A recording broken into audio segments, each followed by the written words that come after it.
somebody swing hung from a noose. I was on a run in Nashville and I found the truth. I called the school, classes being held by the shot on my life. I want to be a gangster like a cop. Do this for my brothers, real brotherhood. Everything we do, we got it out this book. My nigga, I can never be no African. UBK the only authorized acronym. I'm passionate about my brothers and sisters. We in hell, I ain't got nothing against them. That's another religion. If it ain't under Yahanna, ain't he murdered by them and got a hug from Yahanna? That's the way out for a coward in my observation. They don't fear the Lord, they indoctrinated. Wolves in sheep clothing, Joe Osteen. Real priests bringing back black royalty. One West on my headpiece, ranking order. Can't let them trick me off the streets, I gotta raise my daughter.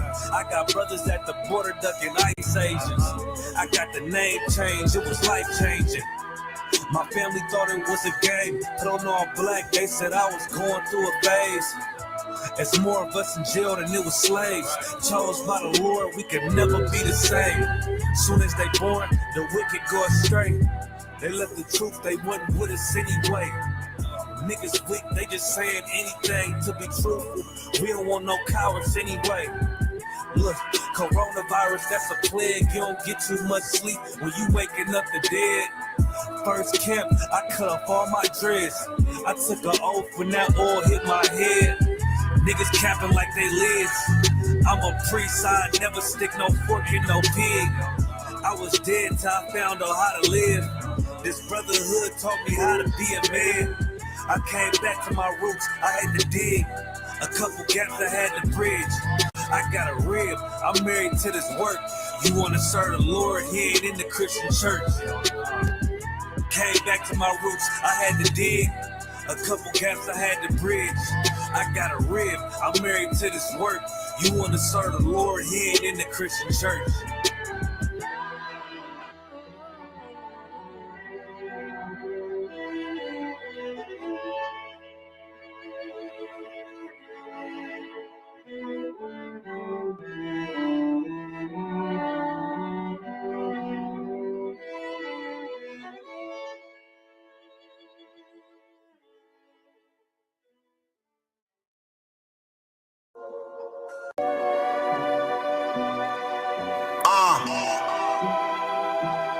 One West world. First everybody. Bitch, this is more than what they ever played up. Living by, put me in a gas up. Born in 91, pumping 90. Winter, Chevy pill, like a nectarine. But I keep it more than what they ever played up. Living by, put me in a gas up. Born in 91, pumping 90. Winter, Chevy pill, like a nectarine. But I keep it clean. Man, I'm too for real. Comfortable with myself with they fraud. Man, I'm too legit. Off the thermostat, can't hold me back. Trying to check my check. I had my weight, run my plate, really busy. Really in this field. Checking it, check me out when in doubt. I'm gonna make my bread. Never lose niggas. Food is a feast. Just know we all gon' tweak. Niggas slick on my shit, pop my shit. My bro said this shit greasy. She don't like the message. I kick wisdom. I'm just rude as species. Tell my side, but not too much. They feel me. I know talk is cheap. I'm controlling it from a distance. This how it's supposed to be. Give her what she never had. Now she can't get over me. I understand they don't want a man, they just want company. Shorty know I'm all about my gravy, trying to smother me. Get from under me. I ain't have no silver spoon. This shit come from. Yo, Lot. These niggas stuck, man. Yeah.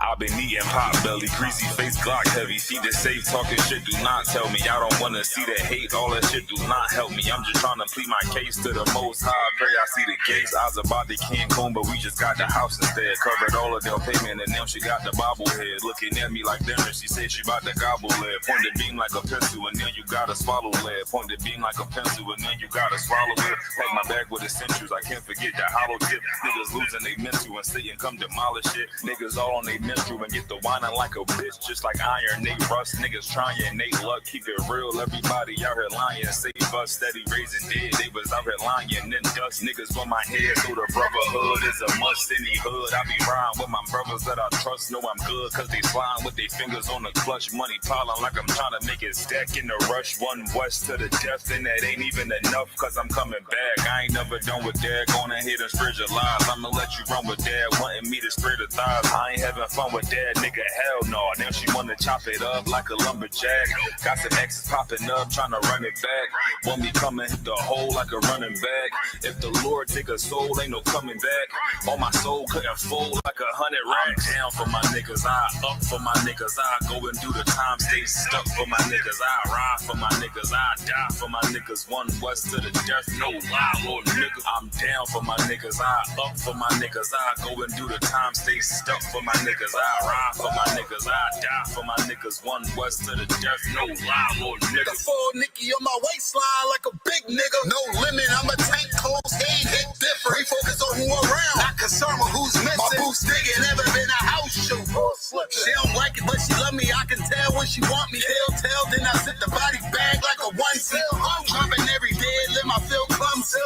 Through the pain, but we don't find shit fun. I know enough that I don't know shit. It's one thing I know this. Never bite the end that feet, never in the whole shit. We don't want half of the world, man. We coming for this whole shit. In the world, I was known to pack bags like a road I'm trip. In the den with the lions. I be living this some real gain everything. But you gon' lose your soul. That's a real game. Led by a coward. I don't know what that feel like. Black on black toes to my head. I can't kill Christ. I'm down for my niggas, I up for my niggas. I go and do the time, stay stuck for my niggas. I ride for my niggas, I die for my niggas. One west to the death, no lie, Lord nigga. I'm down for my niggas, I up for my niggas. I go and do the time, stay stuck for my niggas. I ride for my niggas, I die for my niggas. One west to the death, no lie, Lord nigga.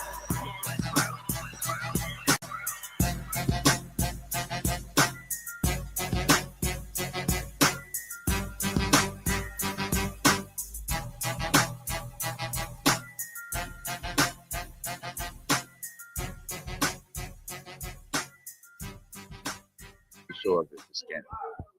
We live. I don't see Shalom, myself. shalom. Okay. All right, shalom, shalom, shalom. Let me turn the mic up. You hear yourself? Yeah, I can hear myself. Sure. Yeah, positive. Hey, man, welcome to another edition of Cross the Line Radio. Yeah. With your host, Captains Tazariak, Officer Shagapan, Katazar is on the way, Commander Jenny Yahanna is on the way. Got Jennifer Hyman in the building. Gonna be a fire show we got lined up for y'all. Y'all know, as always, make sure you're paying your tithes to the priests and prophets of the Lord. The only place you should be paying them is ISCBK. Facts. Next event we got coming up in about 2 weeks, we're going to be in Fayetteville, North Carolina for the Coat Cookout. That's what they call it. I like the term coat. My coat's better than your church. That's a t-shirt right. too. You know, they're having a basketball game too. Yeah, I'm going to watch, though. I'm going to watch. You're not a ball player? Nah, I was. I ain't running up and down that court now. They'll be like, hey, man, let Cap but you in shape, though. Let Cap just debate. Yes, I'm in gym shape. I ain't in basketball shape. That's two different things. You run me up and down that court a couple times, they be like, man, get Cap behind the keyboard. Get him off the basketball court. Let the young men. Listen, that's why we got the young men. They ready, they train, they going to bounce that basketball. We're going to have a good time. Fayetteville. The festivities start July 3rd. Gentleman Hyman will be teaching the scripture breakdown class, and it's going down. So make sure if you're in the Fayetteville, North Carolina area, I'll be touching down. Hey, Kadazai's here. You can put him on the screen too. He's on the screen. Hey, Shalom, you Shabrak Thumb. Hey, Shalom. What's going on, Kadazai? What's happening, Captain? What's going on, man? So I'll be hitting North Carolina July. I think I'm getting in North Carolina July 2nd. Because I'm going to the sister, but I want to make sure Wednesday, I say Thursday? this brother's name right. Tuesday. I'll be down there Tuesday. No, Wednesday. I'll be down there Wednesday. Driving down there with Nakazai, my son. That boy drive me crazy. You got room for me? Nakataza. Where you staying at? I don't know yet. Spirit of brotherhood. Look at it. Look at it. North Carolina said I can come down whenever. Faith and brotherhood. In North Carolina concert. Faith and brotherhood, boy. Faith and brotherhood. I want to get this brother's name right, who's rib. But Taza, I always say his name But Taza Yawan, his rib, she did a hell of a job of my hair for the Passover, so she's gonna do my hair again. Yeah, Oh, she goated. yeah, she definitely got. I think I'm gonna do the same Platinum status. hairstyle. I'm a simple man, so I may do the same hairstyle she did last time. So I'll be down there Wednesday. But the festivities start Thursday, so look forward to that. I know we got Big Cap. I think Cap, where you at right now? I am in Chicago. Chi-town. Big up to Chi-town. I believe you're doing something with the Midwest Monster. Midwest Monster Mayhem tomorrow, right? Midwest. Katawakan. So Captain Mawakwa, you know what I'm saying, has graciously invited me over to the round table of truth. And we're gonna be discussing, the forgotten past, you know what I'm saying, of the fight for liberation that blacks and Latinos have had inside of America, you know what I'm saying, throughout history as they try to play us against each other, and that our liberation is each other's responsibility, and that we are not only allies, but we are family. So I need everybody to tune in. But you know what I'm saying? I talked to Cat Mawakwa. We was laughing. I'm like, man, you Judites is racist, man. Listen, I was told today, I was told that I am showing favoritism to the Latinos. But let me tell you why I'm crying racism, right? I had a black woman call in and tell me I was showing favoritism to the Latinos. Go ahead, Katazai. You remember when you played Suavemente? Yeah, woo! Don't hey, I don't want to kill her. I don't want. Captain Mawakwa made a promo, and it was like, I'm Boricua, and I was like, listen, man, when I start my Puerto Rican channel, I'm playing Sam Cooke when y'all come on. You know what I'm saying? Change gonna come. Now, here's the crazy part. When I played the Suavemente, Cop was hating, but they was loving that Suavemente, man. You telling me they weren't loving it? Next time, just play cent, 5 cent, 10 cent, dollar. Well, you didn't come up with a song. You should have said, "No, I got a better one." Yeah, just play Nas. No. But I'm gonna tell you, even if you play Nas, there's a reason why when a brother is from the Northern Kingdom, when they teaching, they speak in Spanish, because if you speaking in English, that sounded crazy. Notice me no speaking the English. If you speak in English, even if you're Hispanic, they gonna look like you assimilated. But if you speak the Spanish or play the Hispanic music, then they're gonna feel like we're joined. So that's why it's better for them to see you speaking in the Hispanic tongue with the Judite, and we join together. You playing that Latin music with the blacks. Now we're joined together. If you do it the other way, then it's like we're not really joined. It's like somebody is, leaving their culture. So it's better if we could blend together. Come on, Cot. Well, hola, ¿cómo estás, mi amigo? Ven aquí to the ladies. Listen. You know what? When the black woman said that I was showing favoritism, I said, you know what? I do not have a Northern Kingdom wife, so I'm on the hunt. This man needs just do another interview. I'm on the hunt. We gonna get, you know what? We gonna get Cap on Telemundo. Yeah, Simeon, Gad, Naphtali, Manasseh, Issachar. I mean, then I really be showing favoritism. So, let me go and get a Northern Kingdom. Ain't nothing wrong with that. Welcome to the Across the Line radio show, as I said. Oh, wait, bienvenido and Across the Line.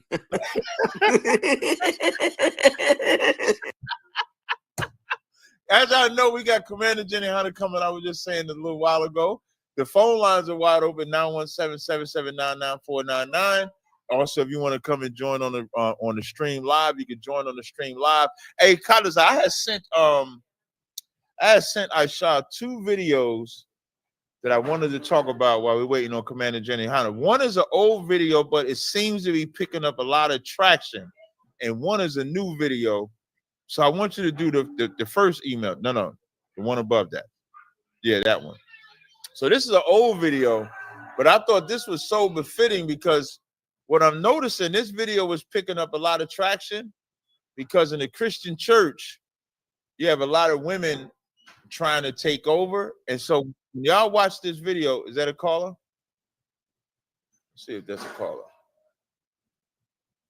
Jesus Christ, how many windows you got open, brother? Can everything out? You might want to close some of the windows. We got 2 callers on there. We're gonna go to the callers first. You gotta bring them callers. You might have too many windows, Aisha. Well, you know, if you like me though, see, I be saying this. I don't really have ADHD. I'll just use it as a slang. I don't know. We black. I don't know. But the way my brain work, watching Aisha, the way my brain work, watching Aisha, I know why he has all the windows. But looking at him work the windows is blowing my mind right now. But you can bring the callers on, brother. 925. Shout out to Maria Stevens. She said the application being approved for me to get a Northern Kingdom ribs. So like I said, we on but it's in Spanish. I don't care. Listen, General Muhammad is inspiration. Listen, General Muhammad be speaking that damn Hispanic. I mean, God damn. I mean, yo, he blows my mind. Like when I'm sitting there, I'm gonna know the moment. I'm what the fuck? Like, so if he can learn it, for sure I'm about to get up in there and learn it. Have her teach it to me. So like, bring the calls. A 925. Ashab, we can't see the. Well, you got to say it or something. 925, you're on the air. State your name and where you're calling from. This brother gonna drive me. Okay. Hi, my name's Mark, and I'm from Brentwood. Okay. What's up? Brentwood, California. All right, Mark from Brentwood. You got a question or a comment? Yeah, I have like 3 quick questions, if that's okay. Yeah. All right. My first question is. You sound familiar. You sound Are you European? Yeah.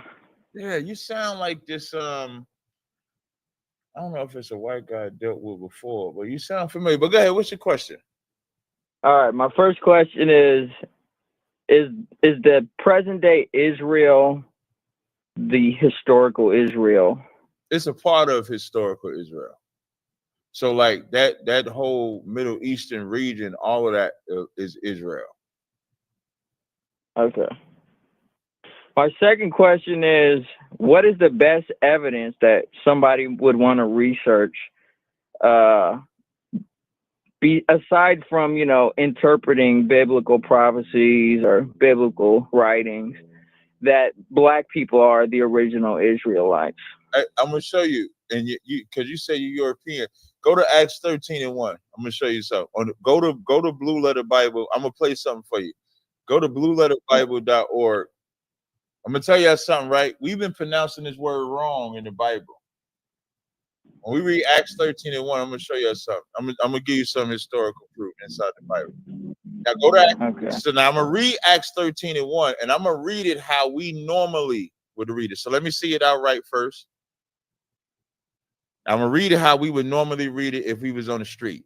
It says, now there were in the church that was at Antioch certain prophets and teachers, as Barnabas and Simeon, that was called Niger, and Lucius and Cyrene and Menon, which had been brought up from Herod the Tetrarch.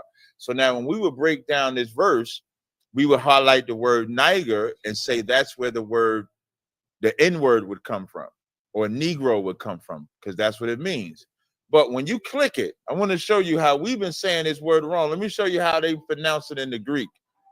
Let's go to that word. Now, I want you to listen very carefully. I'm going to blow your mind. Play that word. 6. Niger. Niger. Play it again. Play it again. Play it again. Strong's G 3526. Niger. Niger. So who was the niggas in that verse? I'm asking you. As far as I can see, Simon. Right. The Israelites. Right. It would be the Israelites. So when we look at the Bible has always described the Israelites. When it's given a physical appearance, it's always described them as what today would be called blacks. The reason why I say today be called blacks, because melanin, Arabs have melanin. Arabs could be black.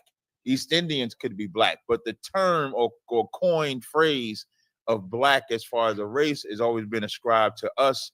And so we're the Israelites. You can go further. We can go Deuteronomy 28:68, Jeremiah 14:2, But I mean, who is it described by? It was described by a liar, wasn't it? Who's a liar? Who gave him this word? Who gave who the word? Who gave black people this name? Oh, you know who gave your ancestors. Right. So my ancestors are liars. So why should I care what he says? Because they're not going to lie about the definitions of words. And that's the beauty of it is that, remember, your European ancestors, when they gave us this book, did they tell us we were the people of the book when they gave it to us? I don't believe so, no. Right. So they had this information in the Bible the whole time. So they didn't have, if they wanted to change something, they could have changed it. It wouldn't have said nigger like it just said. It might have said white. It might not be the Latin word for black. It might be the Latin word for white if they wanted to lie about it. But the truth was in there. And so now once we get a hold of that truth, those are the earmarkers we use to identify that you and your people and the so-called Jewish man could never be the children of God. And it could only be us. Well, here's the thing. It says that one person had this name, Simeon or Simeon. It says that he was called this name. Oh, it doesn't say they were all called this name. That's all of them. So like when you go in the description of Christ, is Christ described as black or is Christ described as something else? Referring to Christ's color in Revelation, it says bronze, which is not black. Bronze? Okay, nobody's pitch black. Hold on one second. Nobody's pitch black. Black, if you look at the color black of a crayon, if you go outside and it's black outside, nobody is that black. We just talk about a derivative of brown. You're not white. You're not a piece of paper, right? You're not white like a piece of paper, but those are bywords that y'all put on us. And that's an example in Deuteronomy 28, and I believe verse 37, when it says, we shall become an astonishment, a proverb, and a byword. So we wouldn't be called by a true name. We would be called by different names because of the captivities that we were in. So when it describes Christ, it describes him as having woolly hair, which is another lie your European ancestors did, because the image that y'all have of Christ, he does not have the woolly hair of him from the book of Daniel and the book of Revelations. He doesn't have skin of bronze as if it burned in the furnace with the image that y'all portray as Christ. So the only liars are y'all with the outward presentation, like the artwork. The artwork that y'all present is where y'all lie at. When you go read the text doesn't lie. Right. Right. I don't think you really address what I was saying. Like, so if you're gonna describe someone's skin color as bronze, if we look, the people who match the skin color of bronze are like brown people, Middle Eastern people. If I was gonna use something in nature to describe the skin of so-called black people, I wouldn't use bronze. I would say coal, maybe. Hey, relax, dude. Am I brown? I'm brown right now. What are we talking about here? Here's the most important part. He wasn't white like y'all lied about, right? Right. So who I'm gonna believe? You or me? So are you African American or are you African? Answer that. Who am I gonna believe? You or me? Well, you're gonna believe what you want to believe, I guess. No, don't do that. Because this is what white people like to do when the truth come out. You representing your European ancestors lied on the images in the Bible, correct? Yeah. Thank you. So why would I ever take you as the authority when I just read it and I'm looking for a man with woolly? Just think about this. Imagine if somebody committed a crime against you. Let's say somebody robbed you in the night, stuck you up, but you saw them. The first thing that happens is a sketch artist comes and you start giving a description of the assailant that you saw, right? Right. So now, if you give the image, and so you say the assailant had woolly hair, the assailant has skin of bronze, but then when they put out the APB for him, and it looks like that stringy-haired, blonde-eyed white man, you're gonna say that's not the image I described. How can we find the person that did it? So what your European ancestors did was gave us a false image of Christ. And what did we do with that false image of Christ? We prayed to that Christ. We bow to that Christ, and we worship the people that we believe that Christ came from, all based on a lie. So now when we come in as the true children of Israel, the most important reason for bringing out the true image of Christ, the true image of the Israelites, the true image of the Most High, is so that we can worship that authority the right way. And you know what else this proves before I let you answer the first question? That you would rather lie on God before you serve a black one. That's also what's true. Y'all love the Bible. Y'all love the words in the Bible, but you hate the fact that the Bible is a black man's book. You hate the fact that the Bible is a black God, a black king, and black people. And so you replace them. You can ask your next question. Okay. Well, I would say that wool does not describe the texture of wool is nothing close to what an African hair is like. It is more close to what a Middle Eastern hair is like. But that's okay. The last question would be, is not that white man's hair though, right? That y'all said it was. No, that's true. That's true. Right. That's all that and see that's the most, but it's not an afro. And here's the most important thing. Woolly hair can be an afro, it can be short, it could be anything. No. Here's the most I've never seen a sheep or a goat with an afro. Here's the most important thing. You can't teach the Bible because y'all lie on the Bible. I can teach the Bible because I just tell the truth.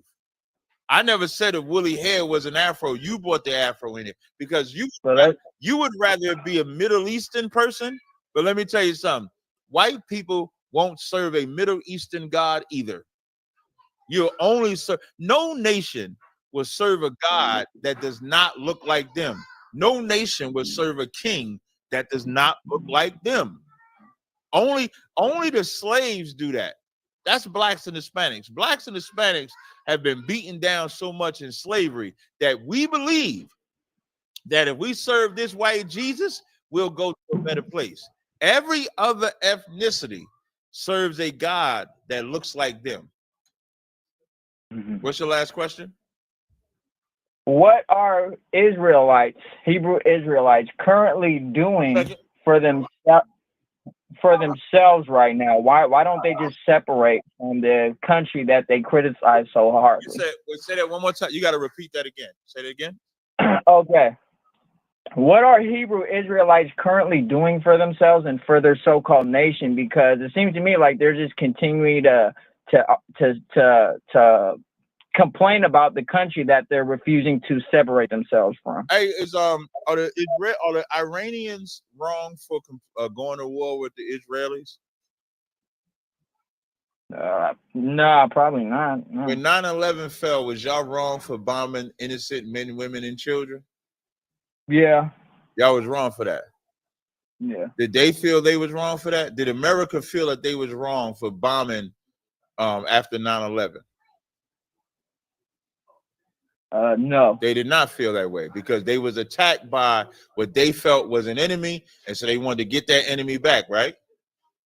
Yeah. So when you say, what are the Hebrew Israelites doing, because it sounds like they're complaining about the country, this is what makes white people so disgusting. Because the only reason you complaining about us complaining about this country is because this is the country that your ancestors built. And you don't want to hear nobody complaining about how great we made America for you. What you would rather us do is say, let's find a way to get along.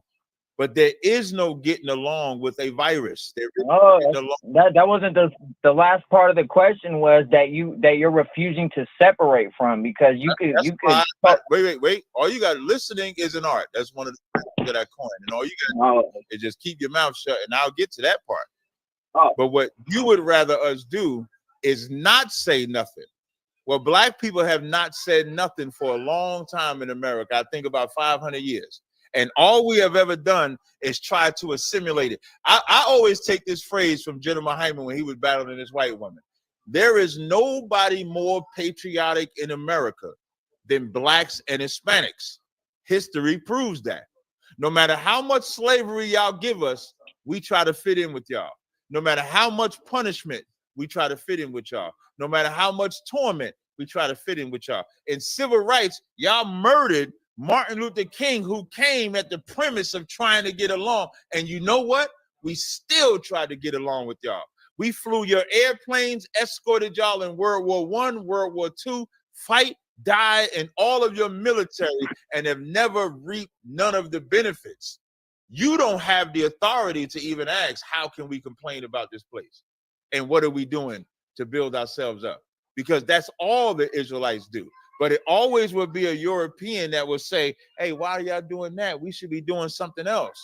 Well, having at the very least, if you're an honest white man, at the very least, at this 500-year experiment, shouldn't we at least think of another option than trying to assimilate with you, since we see that no matter how much we've assimilated, it hasn't worked? Shouldn't we at least see if there's another option? Yeah, I mean, like, you guys can just go off grid and like kind of do your own thing. No, but you at least recognize we should at least see if there's a different option, because this option ain't worked. Assimilating with white people has not worked for blacks and Hispanics. It has not. I'm giving you the option. I'm saying, why haven't you tried that option? No, I'm good to go through water. You want to say something? Come on, yes, sir. Yes. I think I might understand his confusion and ignorance on the thing. Hey, what's your name, my man? Can you hear me? Yeah. What's your name?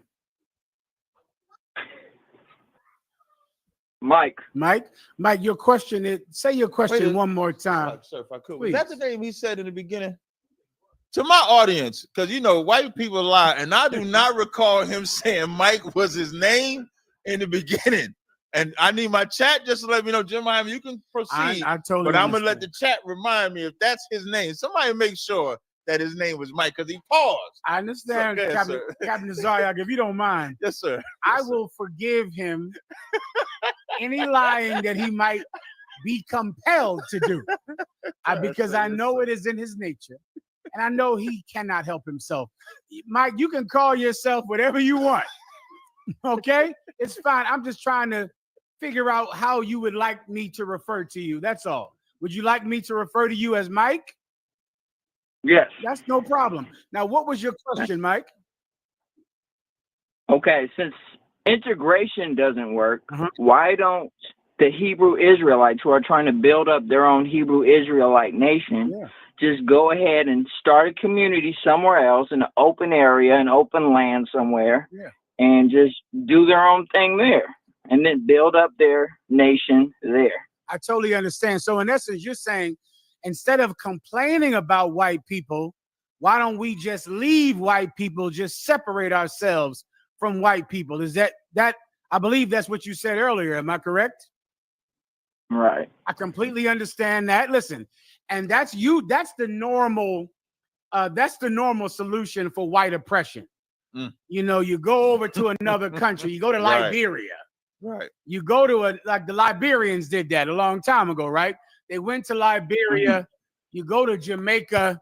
You go to some country in the Middle East, and instead of complaining, people always wonder, listen, if you don't love America, leave it. Is that basically your point, Mike?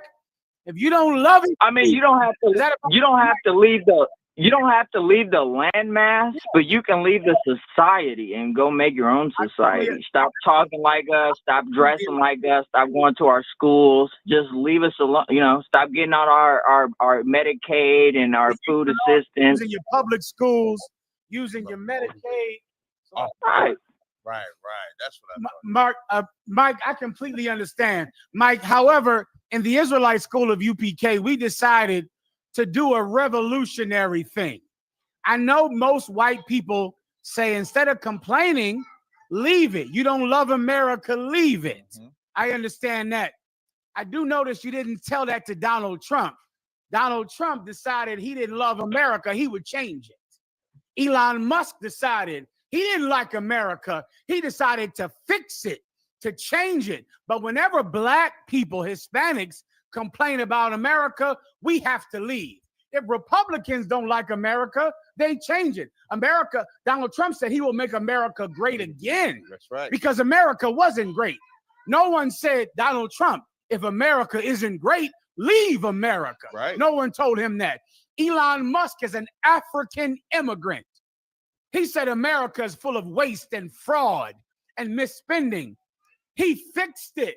No one told him, leave America, Elon, go back to Africa. No one told him that. Well, whenever black people complain about poverty, about oppression, about being sold, about being lied to, Slucky, sir, they always tell us, don't complain, leave. Mike, we're going to do a revolutionary thing in the Israelite School of UPK. We're not going to leave. We're going to do what Donald Trump did. We're going to do what Elon Musk did. You know what we're going to do, Mike? When blacks and Hispanics are not going to leave America. Blacks and Hispanics are going to make you leave. That's what we're going to do. We're not going to leave. Donald Trump hated America, said America is stupid. They're weak. They're terrible. He didn't have to leave. That's right. You made him president. Elon Musk said America's dumb. They're stupid. People take advantage of them. He didn't have to leave. You put him in the government. We're not going to leave America, Mike. We're going to become the government here. We're going to take over America, and you're going to leave. That's what we're going to do. We're not going anywhere. You're leaving, Mike, and we're going to rule the world. And we're going to stay right here, just like Elon Musk did, just like the Klan did, just like Donald Trump did. Why is it white people are able to hate the country and stay here? They stay right here. No one said, Donald Trump, don't make America great. Leave America. If you don't think America is great, leave. No one said that. Mike, we're not going to leave. You are. You understand, right? And so how do you plan on doing that? Becoming the government and kicking white people out? How do you plan on doing that? Waiting on some Jesus to come do it for you? Mike, that's the best question. How do we plan on getting you to leave? That's the best question. This is how we're going to do it, Mike. We are going to stop doing drugs, stop committing crime, stop being LGBT, stop celebrating Christmas. We're going to give up New Year's Eve and New Year's Day. We're going to give up Halloween. We are going to make ourselves perfect before God. And God is going to get rid of you. And we're going to stay. You understand? Appreciate the call. Thank you. Oh, you want to go, sir? No, he can go. Oh, okay, come on. I can add it to Yeah. let me get. I think you can turn it on. Yeah, come on, sir. I thought I turned it on. Yeah. You good to go, sir. Yep. 1, 2. Okay. Can you give me that scripture where the Christ? Let me make sure that's on, sir. So, test the check. It was on. Okay. All right. It was on. 1, 2, 1, 2. Yeah, this one is on. This one. Look, give me that scripture where Christ said, "Beware the leaven of the Pharisee." Okay, come on, sir. That's Luke. Yeah, I got you. Was that scripture is probably even gone beyond just who he was talking about at the time. We living in a world that's full of hypocrisy. Now, what Mike is saying, Mike, the white people got tired of the Mexicans. And they complained about the Mexicans. And nobody told white people, if you don't like the Mexicans, leave. That's right. Instead, the people they complained about, they told them to leave. Right. But when it comes to blacks or Hispanics or anything like that, if we complain about anything, they tell us to leave. Why don't you leave? But they never have to leave. It's never even a thought that should they leave. Like hypocrisy is how this place operates. Yes, sir. And the minute we start really recognizing the hypocrisy, we'll start standing up for what's right and not for hypocrisy. Go ahead and read it for me. Yes, sir. Oh, Slot. Yeah, I got it. Okay. Sir. Yes, sir. Luke 12:1. In the meantime, when they were gathered together, an innumerable multitude of people, insomuch that they trode one upon another, he began to say unto his disciples, first of all, beware ye of the leaven of the Pharisees. Beware of the leaven. Beware of what they put in. Leaven is put in bread so it could rise. And that bread rises and spreads and becomes bigger and greater. And Christ said, first of all, beware this leaven that goes in these black leaders, which is carried down from the masters, the white ones. Go ahead, which is hypocrisy. Which is hypocrisy. What does it mean to be a hypocrite? That's right. To be a hypocrite means to say one thing, but you actually do another. Mm-hmm. You tell black people, if you don't like it, stop complaining and leave. But when white people complain about the Mexicans, you don't tell them stop complaining and leave. White people are all over the internet right now talking about they have black exhaustion. Is that the term they use? Yeah, black. They got black exhaustion, black fatigue, black fatigue. Right, yeah. That's crazy. Black fatigue. Water for also too, man. Water for having me on the show, man. Anytime, man. Give it up to Commander Yahanna. The water for coming, sir. Yes, big shout out to Captain Zot. Is he on with us as well? Most high pray.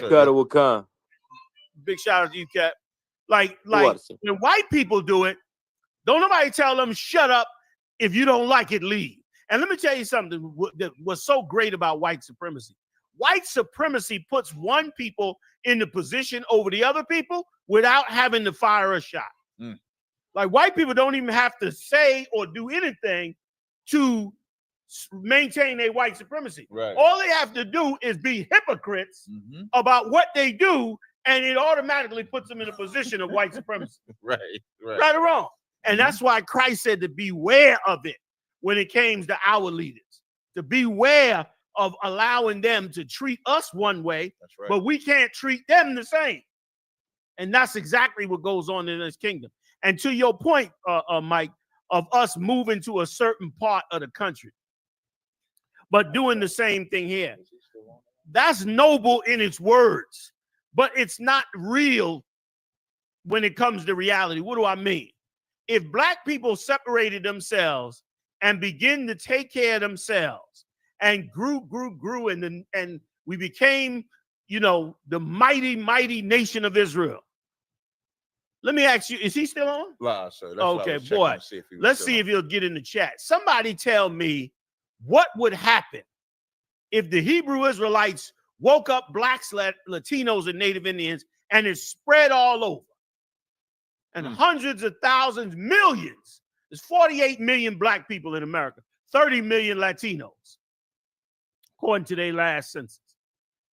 That in itself, that's not even Native Americans, which is hard for them to count. Right. So right there, that's 73, upwards of 73 to 75 million. The same population of Iran. That's how many blacks and Latinos are in the United States. We have enough blacks and Latinos to be a small country, not even a small country, a huge country. That's right. To be a powerful country, a country with hypersonic missiles and nuclear weapons. That's how much people we have. So what, for Mike and whoever else is in the chat room, answer this question for me. Let's imagine for a minute that 20 million blacks and Latinos, 30 million blacks and Latinos combined, got together, woke up to the truth. What would America do? What would they do? What would a hypocrite do? That's what I want to know. Right. What would a hypocrite do? Any answers? You get any answers? Let's read them. If we get any answers too, and check the lines. Are you taking any calls? Yeah, whatever. Yeah, sure. Whatever you want to do, Cap. I appreciate it. So it's just a couple of calls on there. One is a nutbag. We can wait for him. I know the number by heart. Okay. But I don't know who the other two. Yeah, he called. Yeah, some serious. Yeah, he called every week without. And he be good for like the first 2-3 minutes, but too much God hate white people, he loses mind. Too much. He just start interrupting loud talk. Yeah. Like trauma. He's full of trauma. Give him PTSD. Come on, sir. Come. Okay. Yeah, you definitely want to read those off, but you could bring the caller on too while you get to the super chats. Yeah. One from Rap to Reality saying, Shalom, thank you for your service. That's to you, Commander Yahanna. Most High in Christ. Appreciate that. And sweat. General Muhammad as well. General Muhammad, Shalom to the generals as and well. Captain. All right, y'all big. This the Commander Yahanna show. Once we get here, it's the lot. Commander Yahanna show. Super kind. Super chats like they donated so that funds come to the school. Yes, sir. Kind of Wakan. So that's what the super chat means. Kind, sir. You want to get to the calls? Kind. Oh, so like we got 843. What is the rest of that? 338. You're on Cross the Line Radio. What's your name? Where you calling from? Yeah, Cap. This is Apostle, man. Hey, what's going on, Apostle? How you doing, brother? I'm good to go. How about yourself? Can you hear him, sir? All right. I hope that wasn't me that comment was about, man. Okay. Yeah. General Miami, can you hear? Oh, hold on one second, Apostle. You hear him? Okay, kind of Wakan. All right, go ahead and say that again, Apostle. No, I was saying I hope that comment wasn't referring to me. What comment was that? You were saying you recognized one of the callers. Oh no, that wasn't you. No, that wasn't you. I wasn't gonna. I said we ain't bringing him on. I brought you on. No, I'm not talking. Oh, okay. I'm not talking. I'm not. Yeah, man. Blessings, man. Man, brother. What? Listen, I mean, what a blessing. What a blessing tonight. Most time. I was not expecting this, brother, to be on the phone with such three powerful brothers to have the opportunity to dialogue with. I was just looking forward to talking to you, Cap, but this is a double portion. What a blessing this is to be able to talk and ask my questions to the generals sitting beside Damn you. right. Damn right. Clap it up. Allow Give it up. Yahweh Bahashim Yahweh Shah. That's right. Yeah, such power. Yeah, I remember reading in the scriptures. The scriptures tells us to abide until he returns. That's right. It don't tell us to run nowhere. Mm-hmm. Right? That's why I didn't understand my early brothers from Chicago running off the day on me. Why are you running? The scriptures say to abide until I return. That was heavy. Mm-hmm. Yeah. What you can I add? Hope y'all feel the same way. Apostle, hold on. Let me ask you. So I can go ahead, Warriors. What'd you say? Sorry. Yeah, I was saying, I was thinking about the scripture about Hamashiach. Do we teach that was a literal scene in Acts 1 when the Hamashiach was caught up to a cloud? Or do we think that was allegory? No, that was actual. That was actual, and it had to be actual because it had to be exactly. It had so if that being actual, Apostle, I don't know. 1 second, Apostle. I don't know if you're struggling to hear Commander Yahanna, but he's trying to respond to you, but he wasn't finished. And I don't know if. I'm sorry. I just don't. I don't know if you're hearing him. So like what I was gonna say is that it is. First of all, brother, Thawada, for the kind words, is rare in this business that you have anybody that speaks kind words to you over the work that we do. You know what I mean? And to have such great men in your company and to respect them, that's a rarity. That's something I almost never see. Right. Except within the confines of the body and a small group around that body of people. So Thawada you for that. It was literal because it had to be proof that he left up out of here, right? And proof that he was coming back. There had to be men that witnessed it, right? You understand, to fulfill that prophecy, and they did witness it, and will indeed fulfill that prophecy as it came to pass. You know what I'm saying? I mean, he will fulfill that prophecy, and that's what we're looking for now. That return is definitely coming. That's right. To what we started. If I could go back real quick for just a second, can I go back to the hypocrisy? Yes. For a second, Warrior, that hypocrisy is how they keep their foot on our neck. And we need to continue, we need to show that hypocrisy towards them. To go back to the brother's point about why don't we just get land and move to a certain section? That's what many blacks, Latino, and Native Indians don't even have to move to another land. Right. They already have a separate section of land that's called their own land. Government gives them a full title. The government doesn't even police their land. They police their own land. Yet they can't go forward to helping their people because the white man is a hypocrite. a hypocrite. So for the brother that was asking the question, saying, "Why don't you all go get your land?" That was a devil. The devil, trying to disguise himself as a brother. He straight up. Okay. Straight up. Yep. He that, said he was straight up. Yep. That makes sense. It would make sense that an Edomite would even ask that question. Right. Such a hypocritical question compared to the way his people act. His people are quick to dismiss us and get rid of us. Why is it that they don't dismiss their own when their own complains about other people? That's right. And if we were to get on any land, if we grew a stalk of corn, a blade of grass on any land in this empire, the white man wants it. Even if he doesn't say it or take it right then and there, he wants it. And that's all he cares about. And so this is, for that white man, this is spiritual warfare. And that spiritual warfare is fought by you white people by being hypocrites. Do you see the vibe, the spirit on these Edomites when it comes to the Israeli-Iran war? They killing these babies in Gaza. Not that that's our business, but they killing these babies in Gaza. And they killing these babies in Gaza. And then when the bombs hit them, they was amazed. When them Iranians bombed the hell out of them, they lost their mind. Do you know that they locked out other Israelis out of the shelters? The bombs was hitting, they locked the other Edomites out the shelter. They threw the deadbolt like there's no more room. Boom. And locked the other Edomites out and laughed. They laughed. Like, this animal is full of hypocrisy. And of course, you know, every African that became an Israeli citizen and every Jake, like you brought out a very heavy point, brother. You said you don't understand why our brothers went back to Dimona. You're right. That was an error that they made. That was a terrible error to go back to that land. Like you said, number one, you don't run. But here is an even more clearer thing. You don't abandon your people. Like, how dumb is that?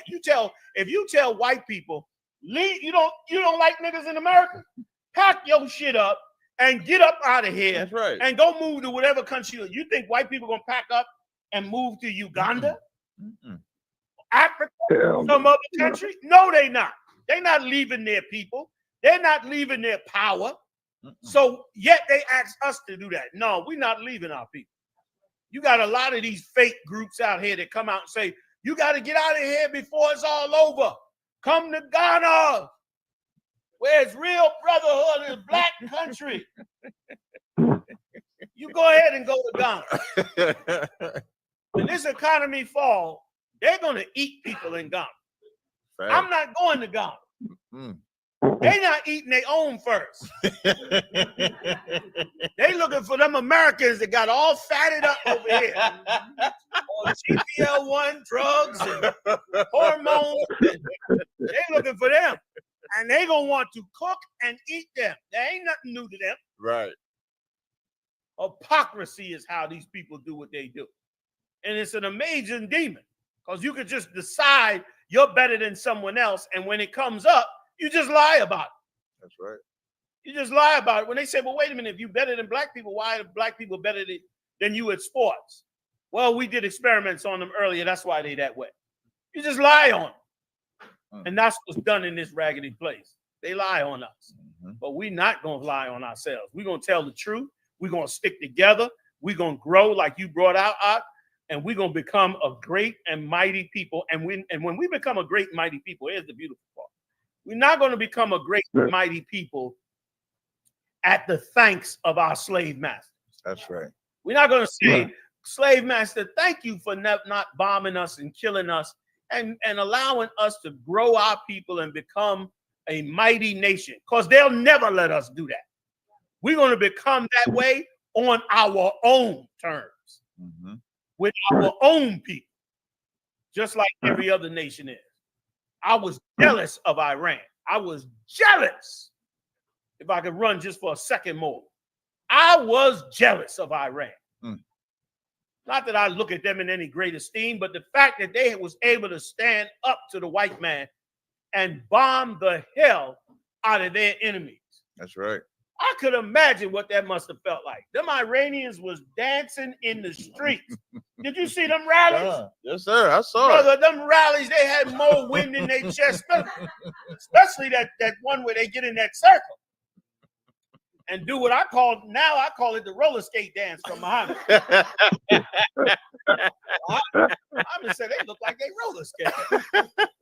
I said that shit gonna be called the roller skate dance. They get up in there, brother, and you know what I mean? They do this shit here.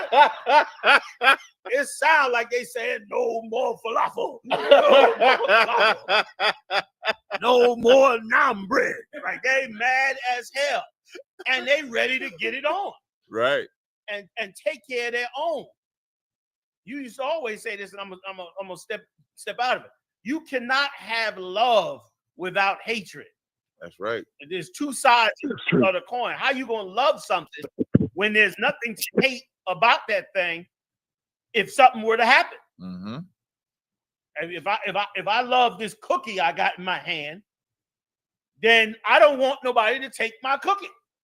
That's right. But if I don't care about my cookie, anybody could take it. So that's an untrue statement, man. So I just on that. Damn right. Clap it up. Yeah.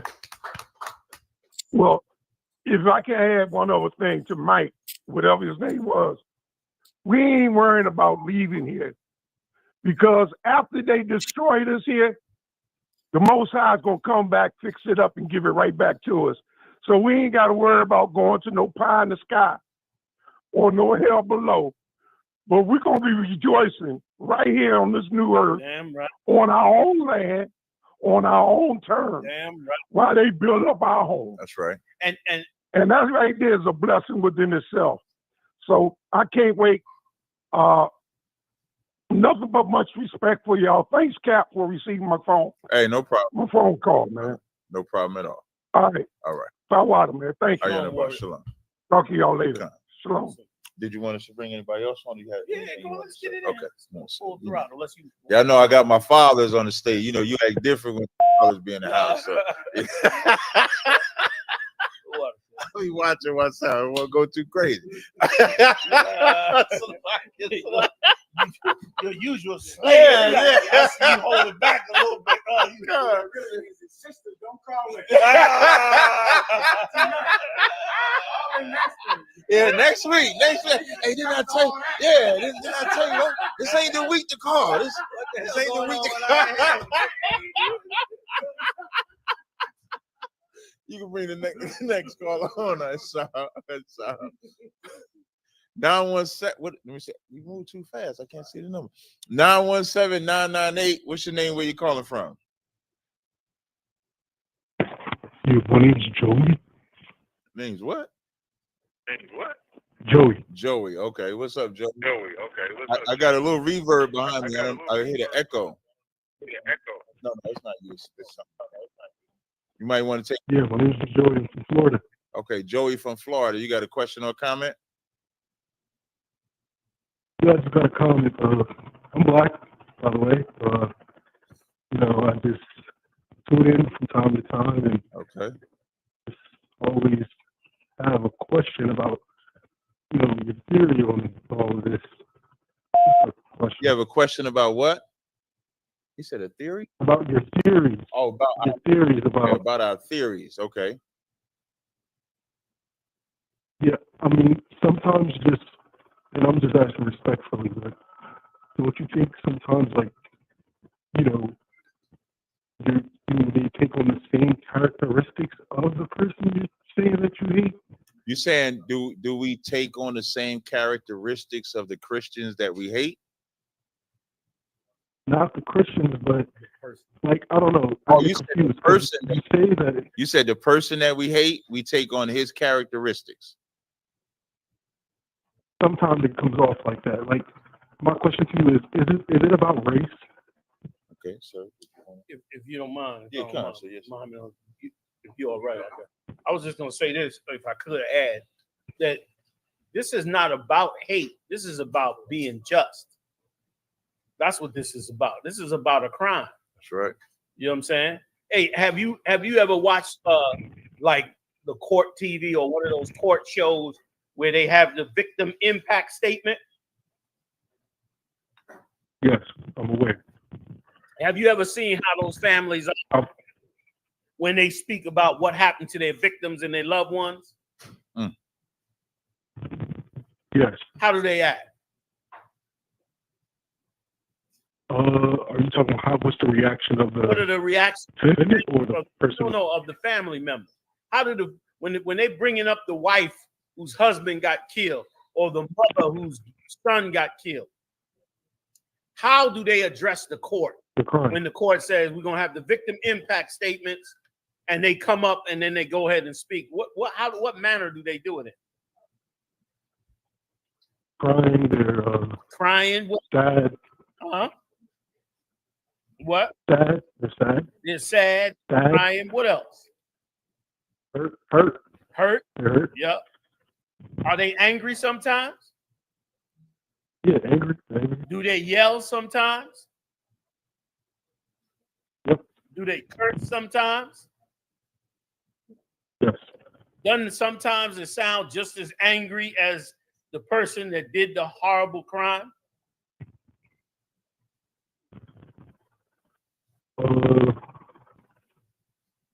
I get what you're saying. Yeah, I get what it you're does sound the same. It sounds the same, but isn't it different?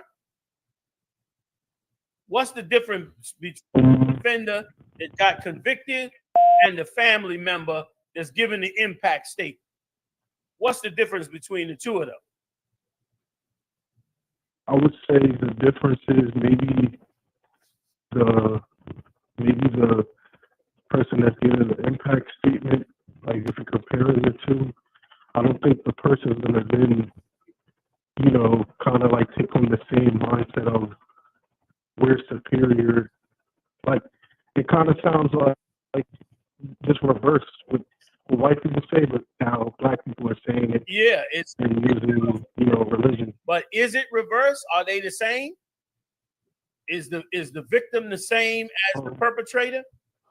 Even though it sounds the same, but is the victim the same as the perpetrator? Get me where he's shot. The victim could dipped in blood. Say again. The victim can become the perpetrator. You see cases where the victim becomes the perpetrator. Wait a minute. In a lot of situations. Wait a minute. We have an impact statement.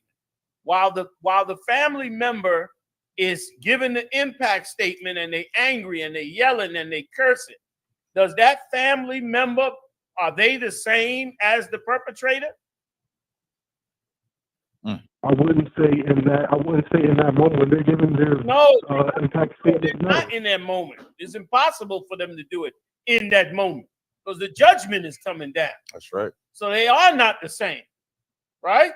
I know there's cases where later on down the line, then the victim, the victim's family may reach out to harm the perpetrator. That's what you're talking about, right? So can the victim become the perpetrator? I'm asking you a question.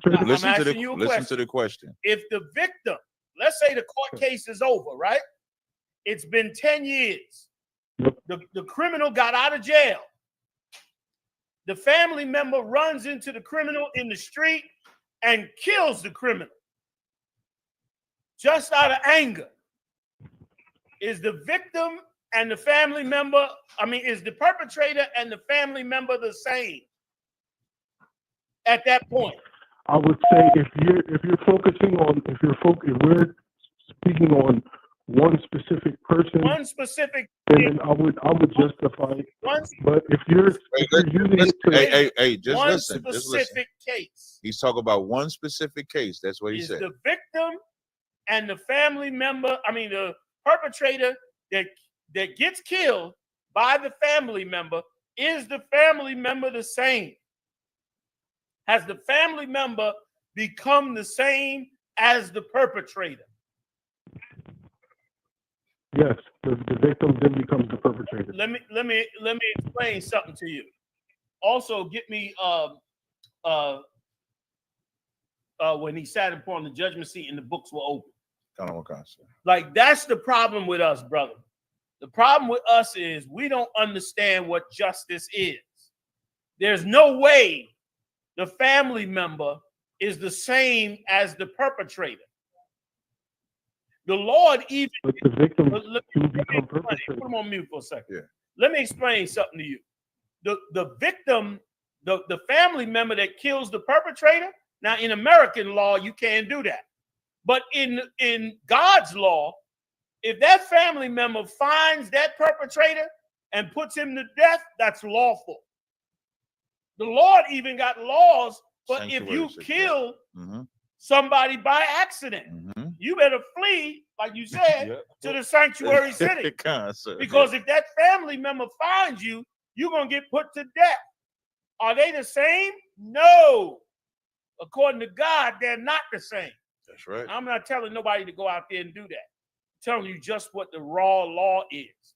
So what you don't understand, brother, is you have a fear of having revenge by the hand of the Lord, which don't feel no way. Most Black Latino people, they don't know how to have revenge because they've been taught so well in this kingdom to not seek revenge. If you seek revenge, you're the same. We've been taught in churches. When Dylan Ruth went into that church and killed those 9 parishioners, we turned around and said, we forgive you, Dylan Ruth. When that white cop went in Botham John's house and murdered him in his house, his brother went and kissed and hugged the perpetrator. The court officer combed her hair, and the judge gave her a Bible, and they was all Black. We're taught to forgive our oppressors and murderers and killers. We're taught to turn the other cheek for them and not turn the other cheek for us. And because of it, we're victimized all over again. And we should never think we have a sense of justice in this earth. We don't. That's right. We don't. But the Lord does. And guess what? When the Lord's judgment comes, it looks very much like the perpetrator. It looks just like the perpetrator. Let's read, first of all, the vesture dipped in blood. Oh, it looks just like the perpetrator. It's amazing how, it looks the same. The blood is the same. The blood splatter is the same.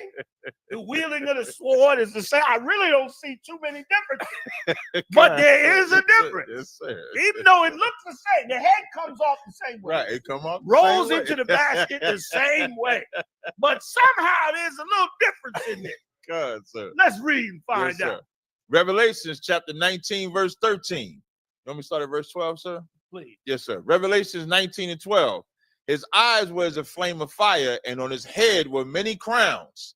And he had a name written that no man knew but he himself. Listen, his eyes was as a flame of fire and had crowns on his head.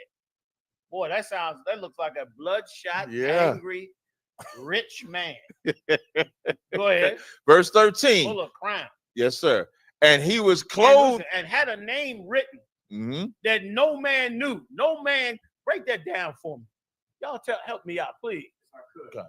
He had such a high reputation with such humility at the same time. Damn you, that's heavy. That was that. Yes, go sir. ahead. Go ahead. Concept. Verse 13. And he was. You want to say something? Okay, go ahead. And he was clothed with a vesture dipped in blood. See that? That sounds very much like a serial killer. Now, if you went to church and said the Bible said Jesus has a vesture dipped in blood, they would say you calling Jesus Christ a serial killer. Not my Jesus. Not my good and wholesome Jesus. How dare you? How dare you say my good and wholesome Jesus was, you know what I'm saying? Meanwhile, he was just that. And it looked just like a killer. And that killer, brother, is going to bring judgment in this earth. Is he the same as the perpetrator? No, he's not. Is he going to look like the perpetrator? Hell yeah. God, sir. Yes, sir. Anytime you got on a garment dipped in blood, you only supposed to be doing two things: working in a butcher shop or killing niggas. That's the only. I don't know no other reason. You got a vesture fully dipped in blood. Either you the butcher, you know what I'm saying? Either somebody come in and give me a rack of ribs and give me that shoulder, or you chopping niggas' heads off and the blood stacking up. That's it. That's what Christ is going to do. And we don't have that sense of justice. We think, and it's amazing his question, if I could. Can I run a little bit? Yeah, come on. So, yes, sir. It's amazing his question in that, in his mind, the view of our words that sound like our perpetrator automatically send him into retreat. Automatically send him into, whoa, you looking like the perpetrator. And what's wrong with that? Only thing wrong with it is it's been so ingrained in us by our slave master to not look that way, to make sure you look nice. They told Barack Obama, when Barack Obama got elected president, they told Barack Obama, whatever you do, do not look like an angry man during your presidency. And you know what? Barack Obama got up before both houses of Congress to give the State of the Union address. And some white man said, "You lie," to his face. The president of the United States. And you know what Barack Obama did? Tightened his ass cheeks. You couldn't get them ass cheeks open with a wedge, with a crowbar. Sorry, you had to. Brother, he tightened them ass cheeks like that. So I'm going to use the term. I'm getting better, man. I'm getting better. He tightened up tight because he knew he could not allow himself to look angry, because that is unallowed in America. That's illegal. It's like, sir, if I could, on what you're saying, you know, his wife, Michelle, said she glad she didn't have a son because she didn't want to raise another Obama. She didn't want to raise an Obama. Damn, you out? She said. Okay, take care, warrior. Good to see you. The water for everything. And I think it's that same fear that Black people are brought up in, like, you can't look aggressive, you can't sound aggressive, you can't be aggressive. You're so right. But we watch the white man that we look up to. Oh, we watch him be aggressive.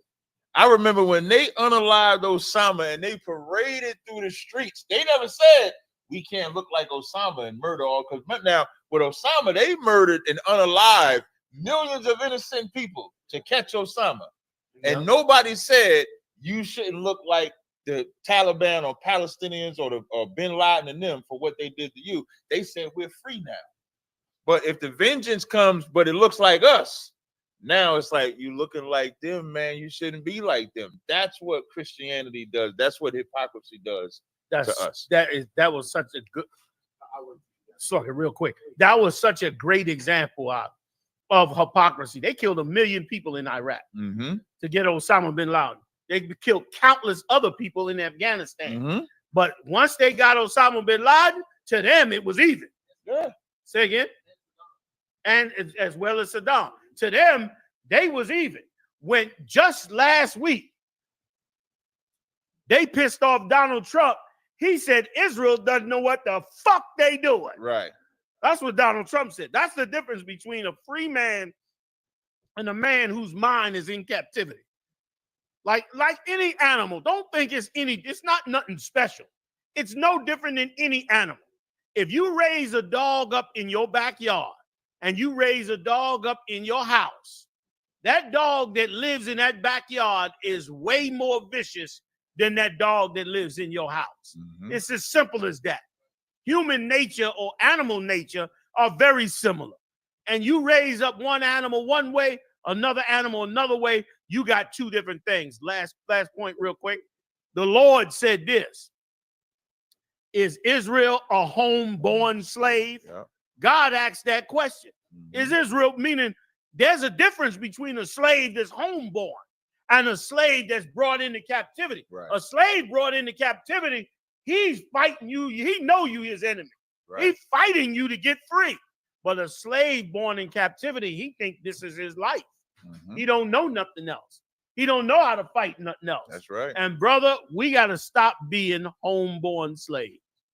We got to be unhomeborn slaves. Like the Lord said, who shall rise him up? That don't mean we go put hands on the white man specifically. But that means that we don't placate to his hypocrisy. We don't smile at his hypocrisy. We look at his hypocrisy for what it is, an act of white supremacy. And it must be stopped. Salakia. Right. So you just need the mic. Gone, right? Because this part. Still here. He just on mute. No, sorry. This part right here, I don't know if this part is even perceptible from people, right? But it's everything the Commander General Yahanna and Captain Tazaryak were just saying. This week, sir, when Donald Trump said Israel and Iran don't know what the fuck they're doing. And I saw that Donald Trump is a convicted felon. Right. That he cheated on all his wives. Elon Musk said that he was on the Epstein files. That's what he said. I saw his whole campaign of grabbing the pussy and doing every evil thing that we're all taught not to do. And I thought about Barack Obama. Mm-hmm. And I thought about when they go high, we go low. I mean, when they go low, we go high. And at the same time, sir, you know, we went to many graduations this year because this is graduation season. And this bothered me at every graduation I went to this year. That you know what the hidden victory is in white supremacy? And this is so hard to see. I know white people don't notice this, but this is in front of all of our faces. Mm-hmm. You know what is a victor? What wins? If white supremacy wins, then being mediocre can rule the world. Just being an average Joe. When we as blacks and Hispanics, we have to be peculiar and rare and excellent. We have to be absolutely amazing to make it. When I watched Donald Trump win that election, and I thought about what your mother told you had to be to get a job. Now, listen, you know, the entire problem we have in this school is because when people see us, in their mind, we are not perfect black men. Right. Like we're supposed to be. We're not going to sing to their level. We're never going to even get angry. Do you know when you're black, you're not allowed to be angry? You're not allowed anger. You're not allowed hurt feelings. Right. You were trying to explain the what you tried to explain to the devil to the cat earlier. The point about leaving the victim statement. Oh, right. Listen, you're trying to explain, well, listen, man, if I've been raped and killed, my statement is going to be full of pain and hurt and anger. You know, we're not allowed to express that. That's why he couldn't understand. That's my point. I wasn't even going to say this because I know that black men and black women and Hispanic men and Hispanic women are taught that we have to be perfect. And white people can be mediocre and become president. Yeah. They can just be, you know what Donald Trump is? An average Joe. Right. They don't know what the fuck they're talking about. I'm bombing them motherfuckers. Donald Trump is an average white man. Yeah. That's it. And he can be president. Brother, we can't do a podcast. You understand what that, you know what that brother was saying earlier? That brother was telling us that we were wrong for being angry. Okay, let's say we're wrong for being angry. Forgive us. You forgive slavery. Why don't he just say, well, Commander General Yahanna is talking all this hate talk. I'm going to put that in the past. Right. I'm going to ignore every evil, hateful thing that the UPK says, just like I ignore slavery and oppression and lynching. Right. The white man can be forgiven for slavery. We can't be forgiven for talking about. We can't be forgiven for talking. To be black, it's such a burden. It's like it tires you out. Them young kids going to high school, I look at them and I know they don't know. They think getting this diploma is good enough. Yeah. It is not. Right. You have got to be superior, excellent, have an intellect and a forgiveness that's like God, and a mind that forgives the past, and you have got to be so special. And a white man can just be an average white man and he's going to become president. That is the real victory in white supremacy. And that if you're white, you can just be average and make it. That's it. You can just be mad. Be an ignorant. Just ignorant, mad, drink, cocaine, snort. God, sir, do you know how many years, you know, we tell all our children, right? Don't do drugs. Right. Don't you ever do drugs. Drugs are bad. Unless you're white and then snort coke and become president. Right. Snort all the coke you want. Even if it gets found in the White House. Right. Right. I'm sorry. Short hair, I'm not.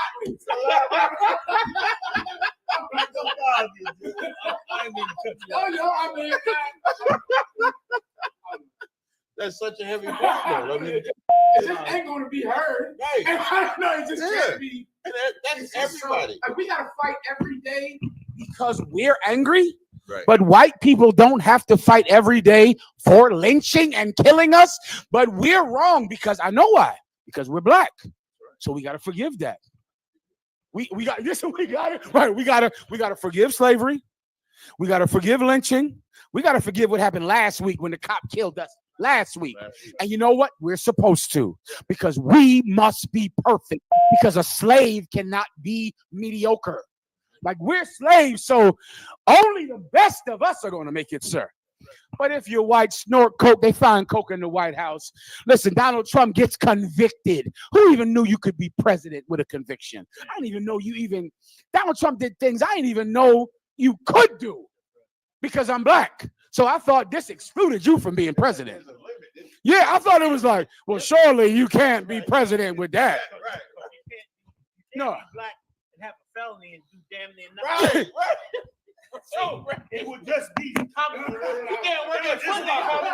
You can't work at Foot Locker. You can't work at Foot Locker. It would make sense if you would say to yourself, well, I got a felony. I can't work at Foot Locker. I better not run for president because I know I won't get that. That'd be way up. Not Donald Trump. Not Donald Trump. And if I can add on that, they paused the conviction. They changed the rule. When he was found guilty, right, they changed the rule because he was running for presidency. They said if you're running or something like that for office, you can't get convicted. Like, you can't go to jail. Like, the rules was changed for him once he got that, because that's how bad they wanted him to be in there as, like you said, an average Joe. As if I could, Commander General Yahanna brought up Barack Obama. That's why he was like a god to black people, because Barack Obama was everything they tell us we must be. He was that. Down to the haircut. He was head of Harvard, head of the top of his class, everything perfect. He didn't hate in the face of hatred. When they went low, he went high. That is what we have to be.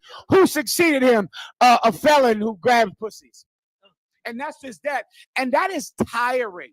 And listen, our entire problem that black people have with us since 1969 is that we don't reflect the kind of perfect black men that you are supposed to be. That is it.